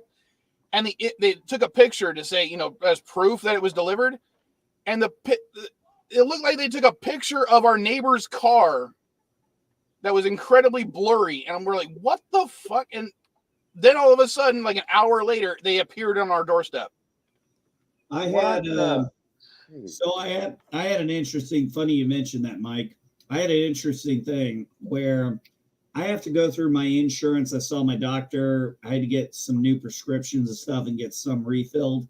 And I have to go through what's called Express Scripts to get my 3 months my 3 month supplies at a reasonable rate, especially my insulin, because insulin is expensive as fuck. Mm-hmm. This supposed to have an instant cap, but Congress said no. Yeah, and then so I went in there this morning and I pulled it up, and it was like, yeah, everything was delivered. I'm like, what? Check the FedEx tracking. I checked the FedEx trafficking, and you mentioned the picture thing. And he took a picture of it, and it was this big white box sitting in my barn that was still open. And they were like, yeah, we dropped that off at 106. I'm like, really? When my wife was gone and I was at the gas station. So my wife literally drove into the barn, drove out of the barn, drove back into the barn, did not see the box that was there. And it was there yesterday. And then I checked it this morning. I saw the clip and I was like, this is in the freaking barn. And I go over there. There's a big old box with all my stuff in it. I cracked out. I was like, well, at least you took a decent picture to tell me where it was. I was like, shit, I'm glad I looked that up. Otherwise, when I checked my statistics for the eBay store, about half of all my UPS deliveries were fucked up last year for the year of 2013 or 23. Sorry. About a quarter of my FedEx deliveries were fucked up by FedEx, and about 1% of my USPS deliveries were fucked up. We had this one time when I worked at what was called A2, which was an intelligence department. And we had this FedEx package that they kept saying, oh, it's been delivered. No, it hasn't. Even though we're looking at it, it's like, no. So we literally got a freaking thing that said, hey, it's going to be delivered at this time. I was ordered to sit out in my truck and wait for the FedEx guy. And I've got the freaking tracking on my phone and everything. And all of a sudden I called back to the office. I was like, guys, they said they just delivered it. I was like, the FedEx truck hasn't even been here. I said, there's been one FedEx truck and it went all the way down the other side of the street. So I was like, I don't know where the fuck it is. I'll be right back. I need to teach you Loja. But it was like 3-4 attempts. We tried to get them. They were like, no, we delivered it. It's like, no, you haven't. It's like, I'm standing out here in my truck waiting on your fucking ass. And I was like, do you have the phone number to the guy who's actually driving it? I was like, where's his delivery guy? I'm like, oh, he said he dropped out. I'm like, I was standing outside when it was supposed to be here. Okay, I was watching this shit in real time when it said it was delivered. I was like, he ain't delivered shit. Yeah, and then don't even get me started on Amazon drivers. Fuck.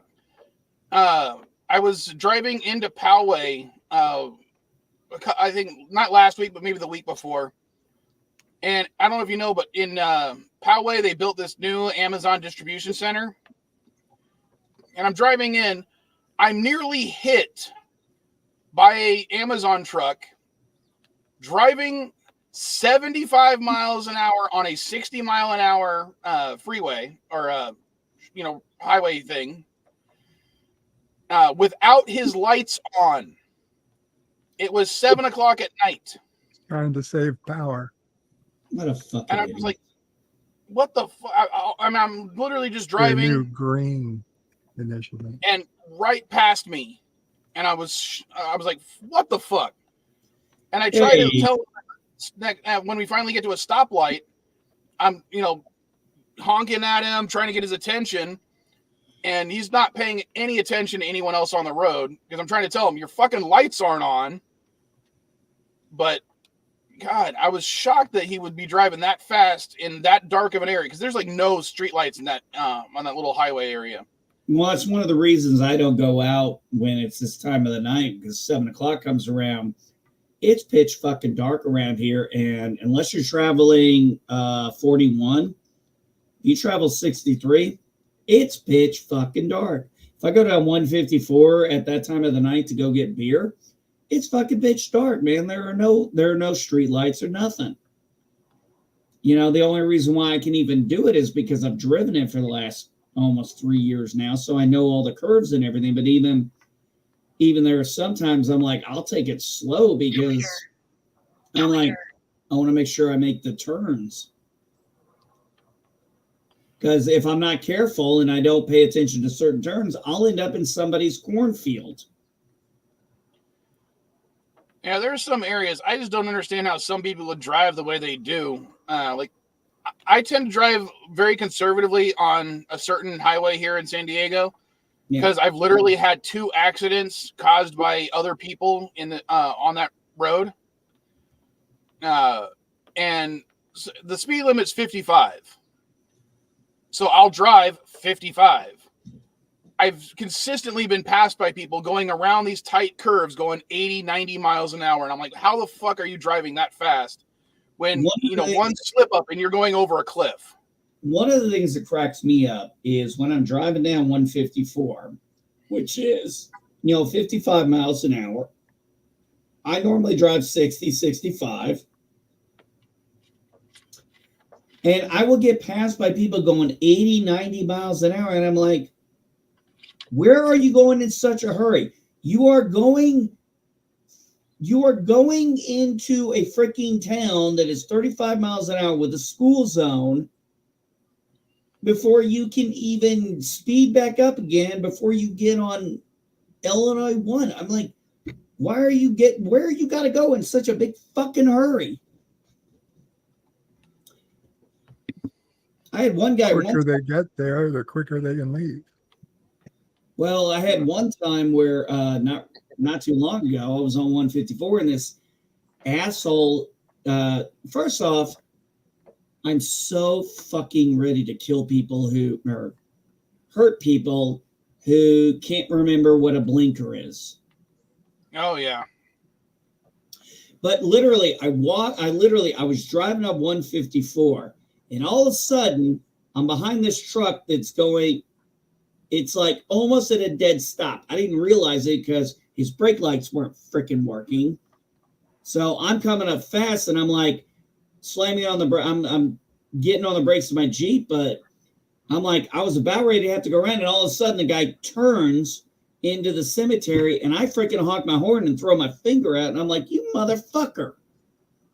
I can apply. She's driving fucking 45, weaving all across her lane, sometimes edging, getting somewhat into the lane to the right, somewhat into the lane to the left, making it damn near impossible for me to go around her. By the time I finally do, she's freaking looking at her phone right like this. I'm like, get the fuck off your phone, lady. What the fuck is so important that you got to be driving? You're going to risk killing a bunch of people on the highway.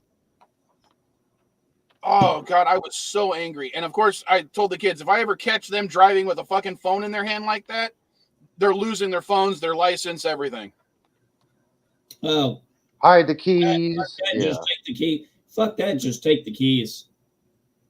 Hey, you can have your phone, but you can't fucking drive because you're too stupid. I can't stand that when I see people on their fucking phone. I'm like, get off your goddamn phone. It's like my daughter. It drives me nuts. My oldest daughter. She'll call me while she's driving, and she still can't. And with my grandson in the back of the vehicle, having the video on, she keeps looking at him. I'm like, look at the fucking road. When the anti-texting law came into effect in California, I'm like, good, finally. But there's a little exempt law from that. Cops allowed to text and use the phone while they're driving, doing unofficial business. I'm like, why the fuck are they allowed to text their friends and I can't? Because they've got special training. First off, why do you need to send a text that fucking bad while you're driving? Well, I would say if there's an emergency reason why, they should be able to do it. If it's personal, fuck that, they shouldn't be able to do it. Well, obviously there's that exception, but if there's an emergency, you're probably not going 65, 70 miles an hour while trying to text somebody. I mean, at least any sane person wouldn't do that. An average person cannot go down a residential road at 25 miles an hour texting on the phone, but a cop can. Well, I don't think if it's not police business, they shouldn't be able to do it. They still can do it legally. They can legally text their friends while they're driving. Why are you so concerned about what cops can and can't legally do? Because they shouldn't be given an exemption. Exactly. Yeah. And I agree with that. If it has nothing to do with the job, they shouldn't be given an exemption. Shit, MB and I agreeing again. Crap. I know a liberal and a conservative agreeing on things. It must be the apocalypse. It's the And it was really funny. I was defending Texas. Texas on TikTok. Why? Well, because a guy said something stupid on TikTok, so I had to make a response. Oh, And everybody started like piling on, like it was telling me that I'm wrong, even though I did it, I posted multiple things trying to explain my position because of the character limitation. Yeah. And people would only respond to the first issue I made, which was simply that, like, the guy was trying to say that Texas would fall if they tried to secede to from the Union. And I'm like, not really. 8th largest economy, 40% of oil production of the state, of the country. They'd mostly survive on their own if they needed to.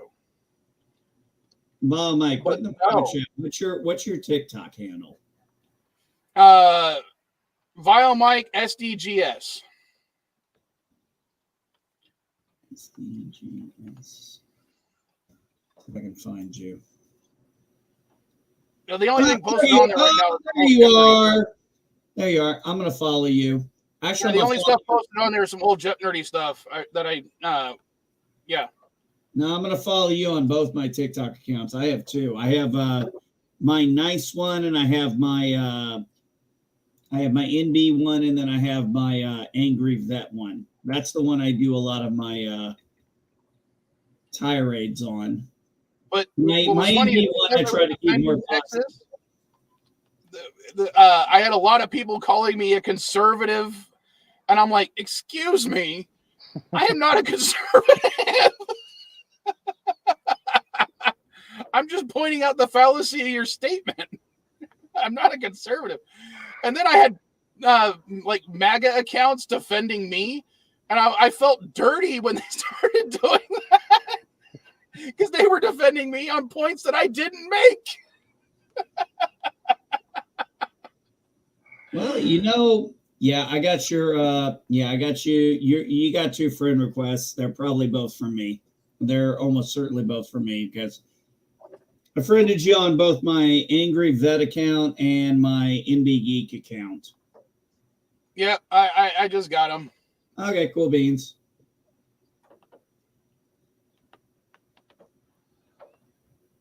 But yeah, I'll be sure to argue with you on there too, just like I argue with everyone everywhere. Hey, at least we can be remember. Hey, we can be civil. I as I said, I piss off people on both sides, apparently. Well, better be pissed off than pissed on, unless you're into that sort of thing. Well, I just don't like even people who are on the liberal side making bad arguments. I don't like it on either side. I'll call out. Look, I've said this. I'll call out a liberal. I'll call out a leftist. And I say leftist because I don't think you or Elihu are leftists. I think you guys are liberal. Well, he's liberal. You're more centrist. I'm the conservative. I'm more of a centrist, but I'm left of center. You're more of a centrist. Elihu's more of a liberal. I'm the conservative. Bird's New York.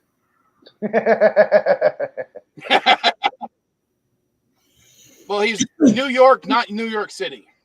No. He's New York. New York. He has a whole bunch of garden gnomes. He's the Garden Gnome Valley.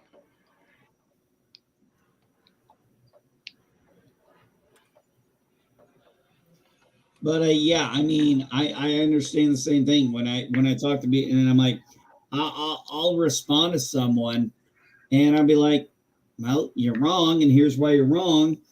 And a lot of times I do things that do with political on my one side, and I go to this little damn thing that people don't like to reference, but I do. What is that? I can't see. What is? I can't tell what that is. This is the Constitution of the United States of America, the Declaration and the Declaration of Independence. It also has NB. I go to that thing all the freaking time to piss people off. I know, so do I. So NB is trying to be the new NB is trying to be the new Quickie Binder. Gotcha. No, I just point out look, I swore no to the Constitution, man. That's, people, and I love when people are like, oh, I'll bet you're a Christian. I'm like, yeah, what does that have to do with the Constitution? God is not, the word God is not in the Constitution. The letters G, O, and D are in the separate, but not in the same order, not exact one order. No. Well, hold on. In the Declaration of Independence, it does say "in the year of our Lord" at the bottom. I did not say Lord, I said God. It also says we're endowed by our. It also says we're endowed by our Creator. Yeah, I does said not God. say God. No, it does not. Yeah. Not only that, Jefferson was more of a deist, so he was talking about a very loose idea of God, not necessarily the Christian one, which is fine by me. Actually, I think when you look at the idea of saying we're endowed by our Creator, well, you probably would think, if they were being smart about it, going with the Abraham religions, and then saying, hey, whatever creator you believe in, you're endowed by that creator for these basic things. And then it said, yeah, of course, it said in the year of our Lord. Okay, fine. So what?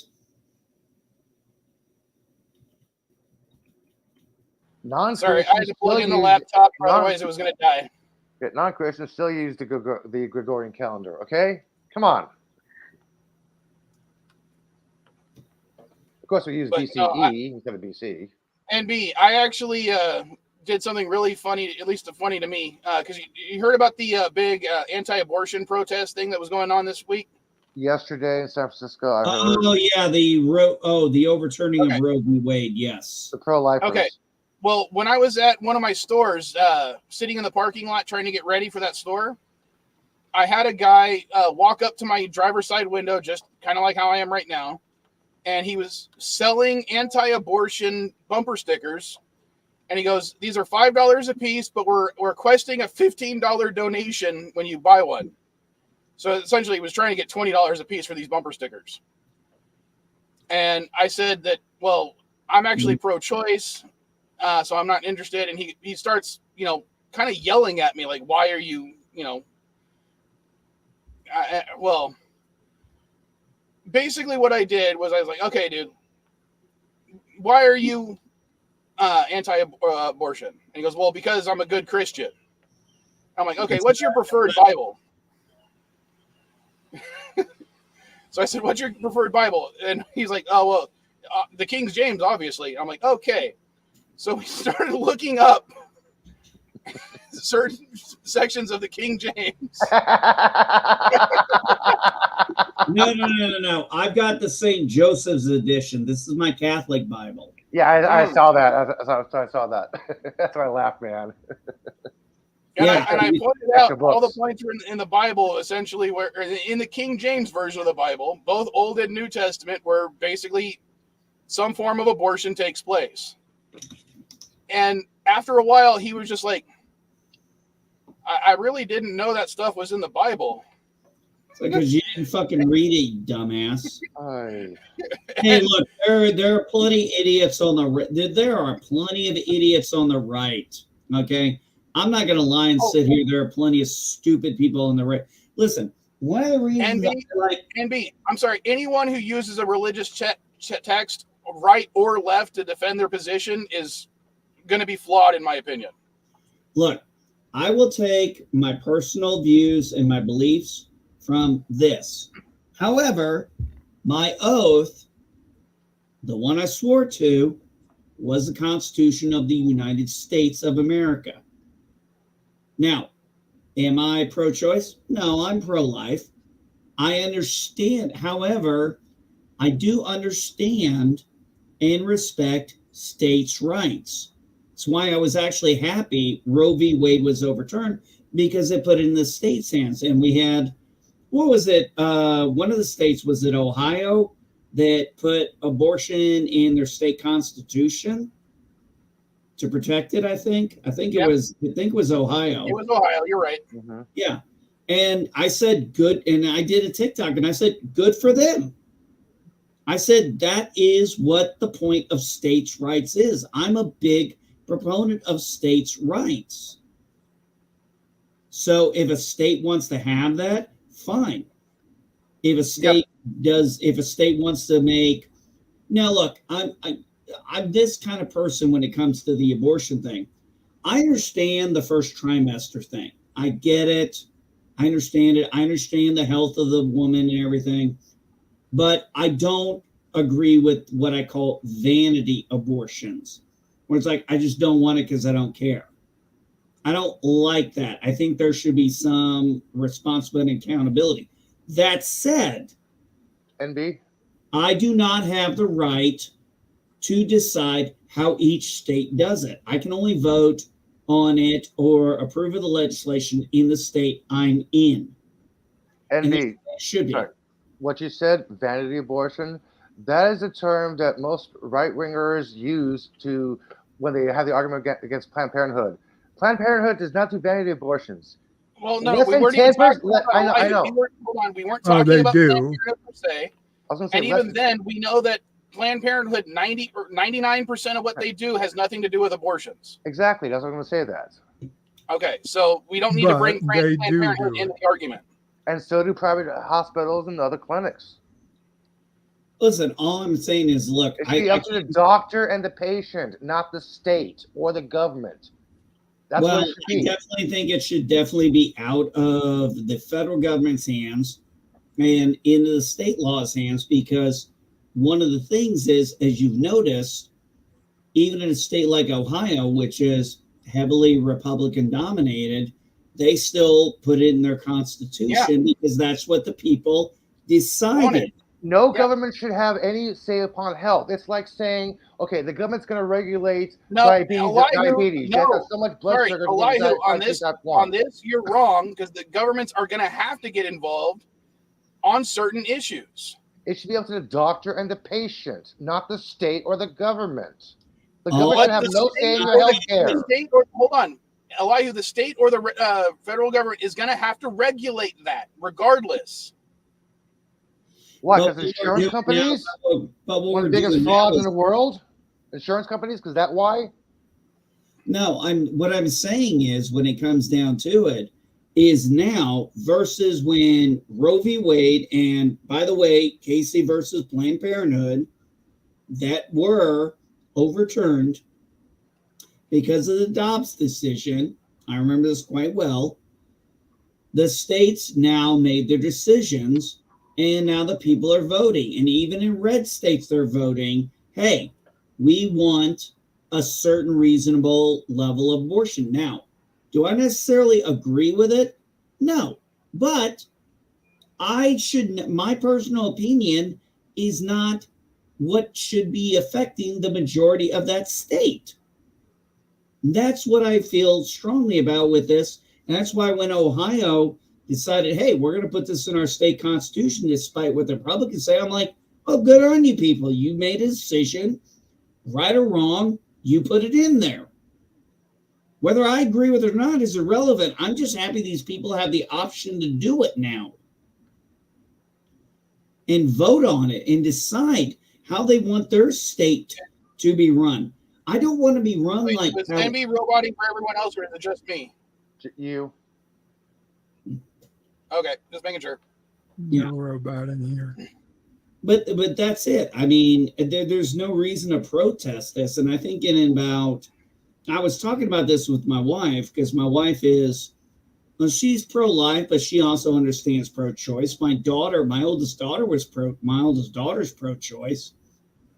And, I mean, you have to understand, you have to listen to people and listen to why they feel that way. But using things like, okay, when a person goes to why they're against abortion to this, I'm sorry, I agree with you. I'm not buying it. I'm not buying it. That's a bullshit. That's a straw man argument. That's a straw man fallacy right there. My faith is my faith to God, but my oath was to the Constitution. And I believe in this little motherfucker. Now, I may not like everything, but that's okay, because that's the point. But I definitely believe in the 10th Amendment. I believe in states' rights. So California can have its laws the way they want as long as they don't violate the United States Constitution. Same with every other state. Then That's I what have the a Supreme question Court is for you. for. Based on some of the things Abbott was trying to do in Texas. He was trying to get medical records from Texas citizens who went to other states to get abortions so they could be prosecuted in Texas. That's How do wrong. you feel about that? No, that's wrong. That violates HIPAA laws. That violates.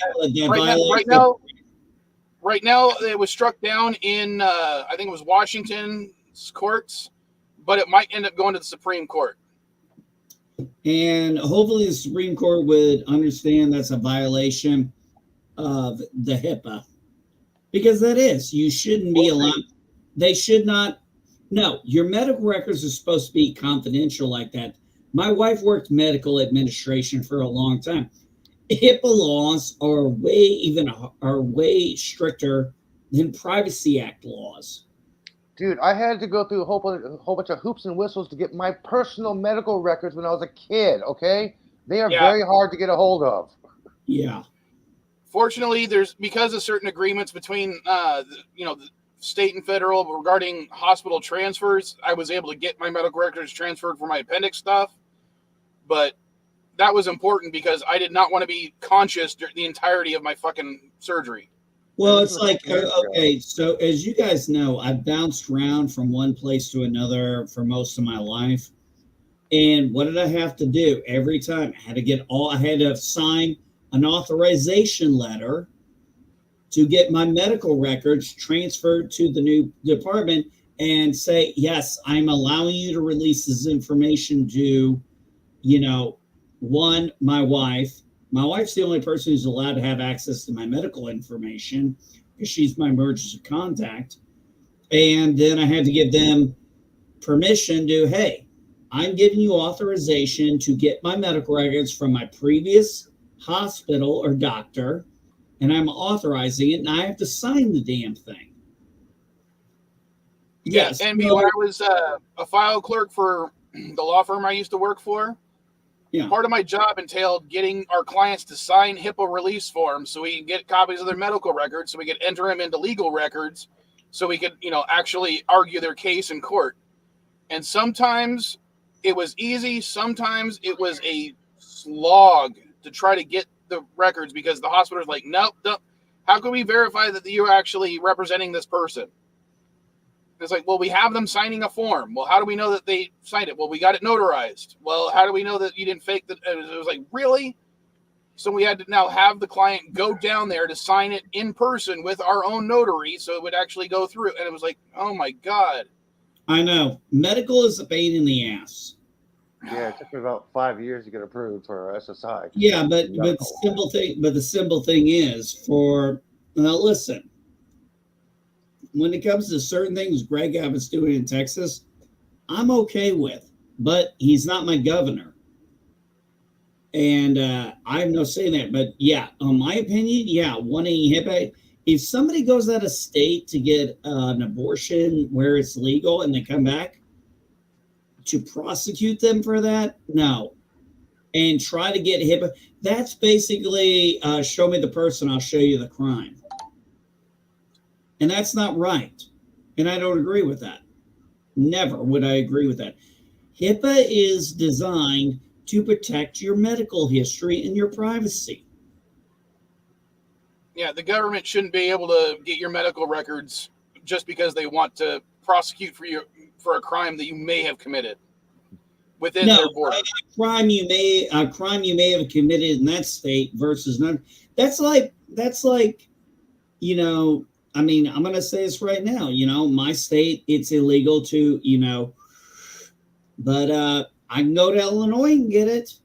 That's the equivalent of getting a ticket and jaywalking ticket in Las Vegas, but you live in Columbus, Ohio, and getting prosecuted in Columbus, Ohio for the jaywalking ticket in Vegas. That's the equivalent of it. It makes no fucking sense. Yeah, exactly. It's like if your state wanted to get your medical records because you to test your blood because you smoked weed in another state.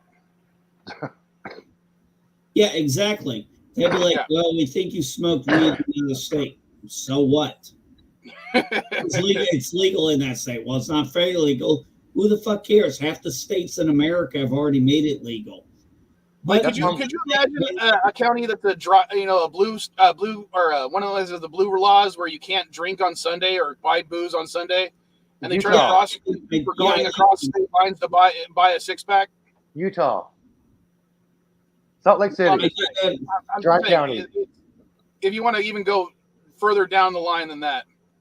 Well, when I was in Kentucky and when I went down to Cave City for our vacation, I stopped at a gas station. I saw this thing. I said, "Hey, did they sell liquor over there?" The lady looked at me. She goes, "You're in a dry county." I'm like, "That's still a thing?" Yeah, I know. Because conservative Christians don't want to drink on Sundays. I'm like, oh, come on. I was shocked when I went to Texas one year, and we went to like a county over, and that particular county, there's no alcohol sales starting at 2 p.m. Sunday morning, and you can't. 2 a.m. Sunday morning, and you can't buy anything alcohol related till 2 p.m. 2 a.m. Monday morning. And I'm like, really? Yeah, dry counties suck. No, I was shocked. this dry county was like, they were like, yeah, you have to go over here you have to go back. I was like, I have to go back 20 minutes to the place I was just at. And I did a TikTok on that because I was like, I'm in a dry county. I'm like, I didn't even know that shit still existed anymore. I was freaked out. So of course I drove 20 minutes back because I like my beer. So I got some beer and drove back. I was like, okay. But yeah, I mean, when we're talking about, like HIPAA laws and stuff, HIPAA laws are there for a reason. And no state or federal government should just be able to access them just because they want to. No, absolutely not. That's a violation of your, that's a violation of your, Fourth Amendment law? Yes, illegal search and seizure. Thank you. Yeah, illegal search and seizure, because if Greg Abbott had gotten that, that's a violation of the Fourth Amendment. He has no right to know that stuff. Wow, I didn't even have to look that up. All right, let's change the subject drastically for a sec because I'm probably going to end the stream soon anyway. Yeah, I'm going to go to the pastry shop. But I got a question for you guys because I watched Monarch and I was looking up some of the Godzilla related stuff recently. Have any of you guys watched the Godzilla movies on Netflix? Yes. Well, I watched the animated ones. No. The animated one, the 3-part animated one. Yeah. Has anyone watched those yet? Yes, I did about a year yet. Bird, have you? No, and I don't plan to. So I did about a year ago. Yeah, I haven't bothered to watch. Did you like them? Because I didn't even know they existed, so I'm thinking about going back and watching them after I finish with Doctor Who. I'm waiting for Godzilla -1 to come in color next month. I would have to honestly rewatch them again, but they basically pretty much stated Godzilla's unkillable. Yeah, because of the nuke. Getting stronger. No, this is the animated ones, Elihu. Oh. Yeah. They take place like 1,000 years into the future. Oh, okay. I have not seen those then. I thought you meant the old 90 cartoon. No. Oh, okay, no. And are you thinking about the Hanna-Barbera one? Because I think that's like the 70s. No, they made this 90s cartoon.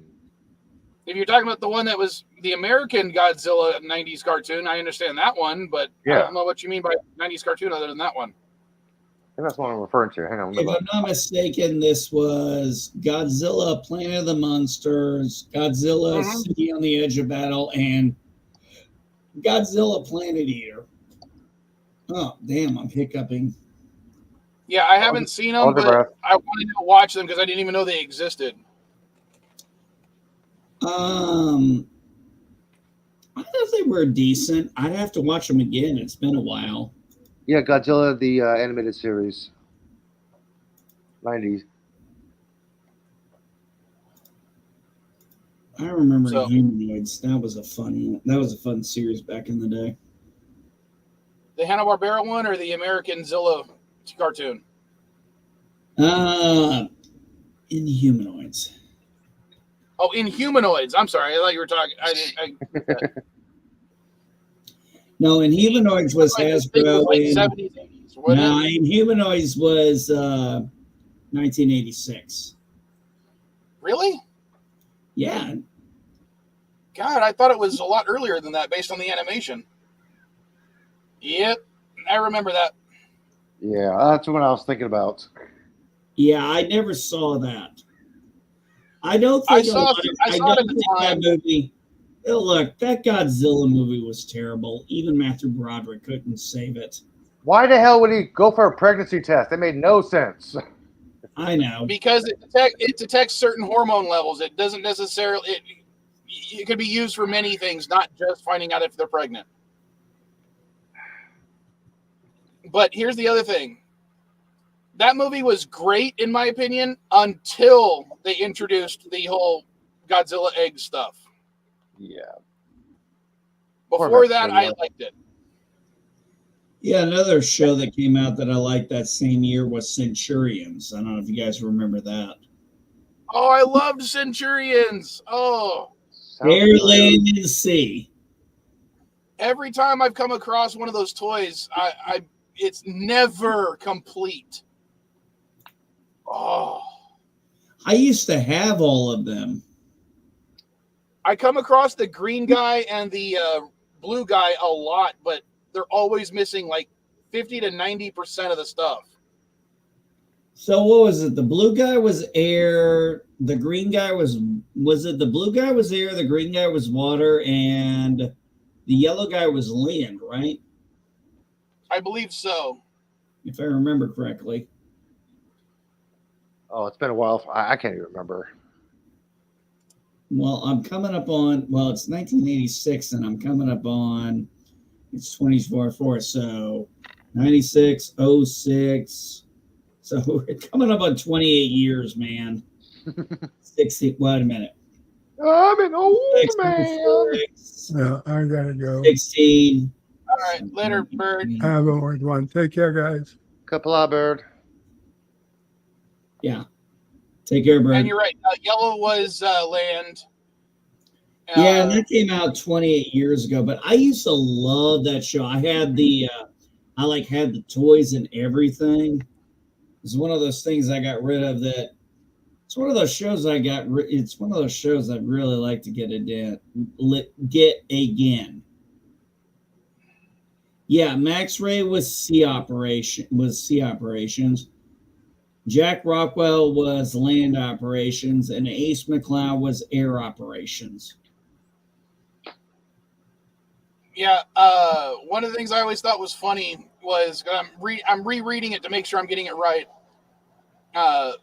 The John Thunder guy, who was, according to this infiltration commander with a black suit. He was like extreme stereotypical Native American, and I always was like, no.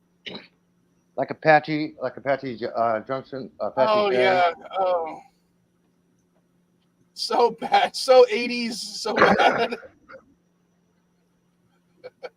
Actually, he'd been doing stuff since he had done stuff since 2015 in the filmography department.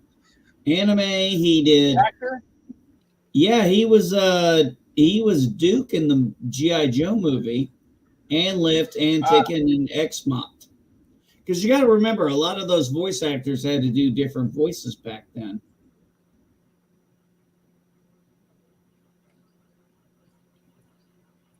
I wonder if Frank Welker did anything for the show because he's freaking Frank Welker. Oh, yep, he did. I can believe. Well, Frank Welker, remember, was, if I'm remembering him right. Frank Welker is the original Megatron Soundwave God, Frank Welker's been in fucking everything. I mean, you look him up on IMDb, I would be shocked if his list of credits was less than 1,000. Yeah, he goes to a lot of conventions, dude. He was at FanFest here. Well, remember the guy who played Optimus? What is it, Frank? Peter Cullen. Peter Cullen. Optimus Prime. Frank. Peter Cullen. Peter Cullen. Sorry, why did I say Frank? Because we were talking about Frank Welker, who did Megatron. Yeah, that's right. Sorry. Well, if you remember, he was the guy who did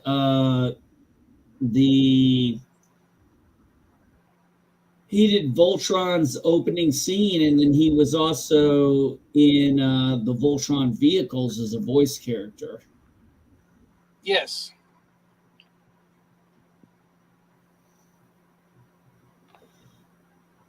He played in Voltron. All right, like Frank Welker's IMDb page, just for 2023, he was in Nickelodeon All-Star Brawl 2, Teen Titans Go, Futurama, Mickey Mouse Funhouse, Scooby-Doo and Crypto 2, Scooby-Doo and the Mystery Pups, Animaniacs, Velma, Prancer: A Christmas Tale, Nickelodeon Kart Racers 3, Trick or Treat Scooby-Doo, Minnie Mouse's Bow Tunes, Curious George, Nickelodeon Extreme Tennis, Looney Tunes cartoons. I mean, he's done it all. Frank Welker is a voice acting god, and if you don't like him, you shouldn't be on my channel.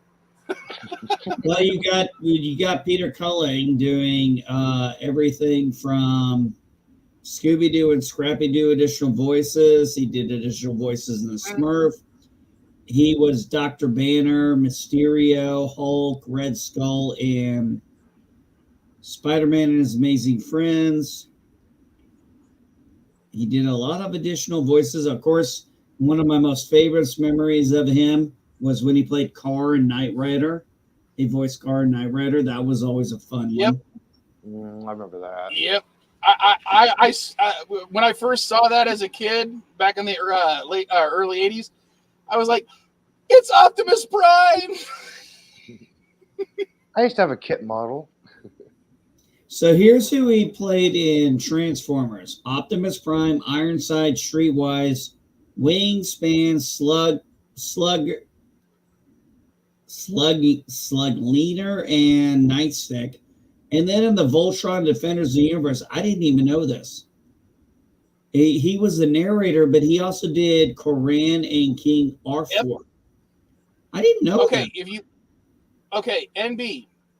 If you look at the Vile Mike theme song when I play it, one of the slides will say it's a picture of the modern day Koran with me saying hashtag not my Koran or something like that, not real Koran. Yeah. And it's because when we did the Voltron reviews, I hated that character because I loved Peter Cullen's Koran so much. Oh, I didn't know he was in. So he was in Challenge of the GoBots, and you guys remember that? That was kind of a Transformers knockoff. The GoBots. Yeah, I remember that. So he played Spoiler Tank Pincher, G.I. Joe, a real American hero. He was Airborne, Rammer, and he was Xandar. Oh, here's something you probably didn't realize. In Guardians of the Galaxy, Mantis said Drax's father was killed by a GoBot. He actually. Oh shit! He was in Brave Star. I actually bought that not too long ago, a couple years ago. He was in DuckTales. He was in the Real Ghostbusters. Yep.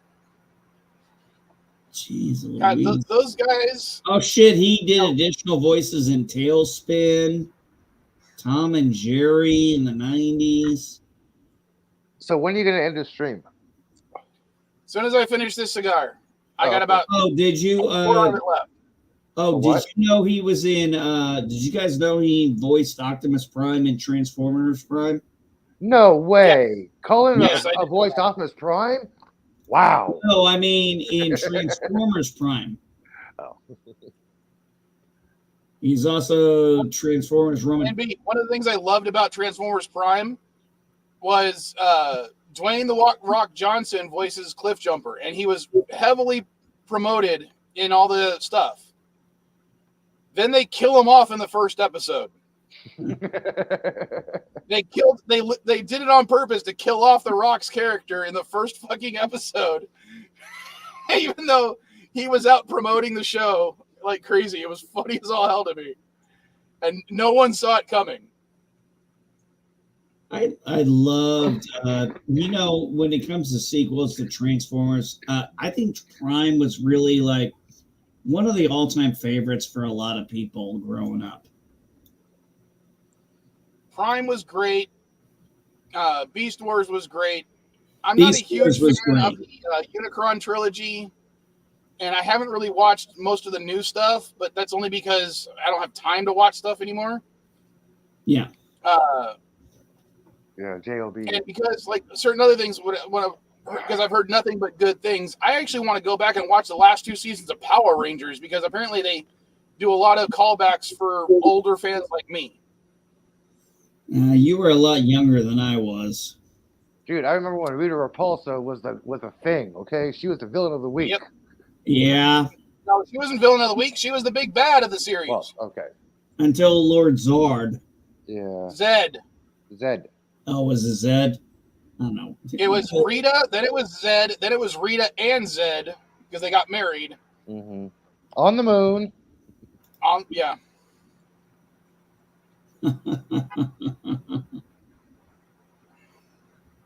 What the hell is a BIPOC? I still haven't looked that up yet. What? It's a double POC. Yeah, I guess so. 2 Pocs. Yeah, Oh, Tupac. wait a minute, did I just... It's a rapper. Tupac? It's a rapper. How Machiavelli of you. Well, he said it was, that, so I'm like, oh, 2 Pocs. So Tupac. Yeah, it's a Tupac. So a BIPOC is a Tupac. Okay, I got you. BIPOC's another name for a rapper. It's the rule. No, it's I his thought a real name. BIPOC is what you call Pac-Man's twins. Or a POC is some kind of sexual term. You're fluid. Fluidly POC. All right. I'm just about done. So how should I end the stream? Me pulling my headphones away from my ears. Oh, I would say this one, I would go with the Klingon opera. All right, Klingon opera it is. More singing, more voices. Hail the Klingons, hoorah!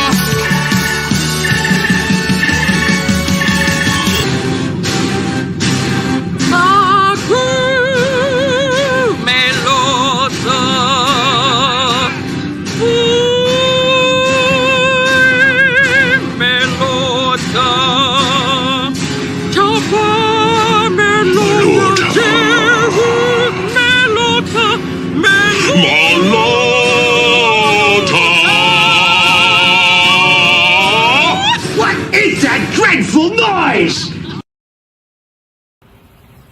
All right, you're 19 years old now. I figure it's about time you got one after all your complaining.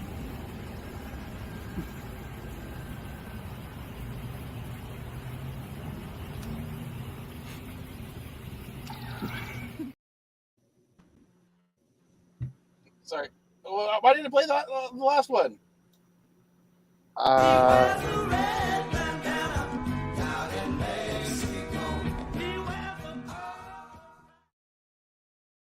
All right, now I can end the stream. Later, folks.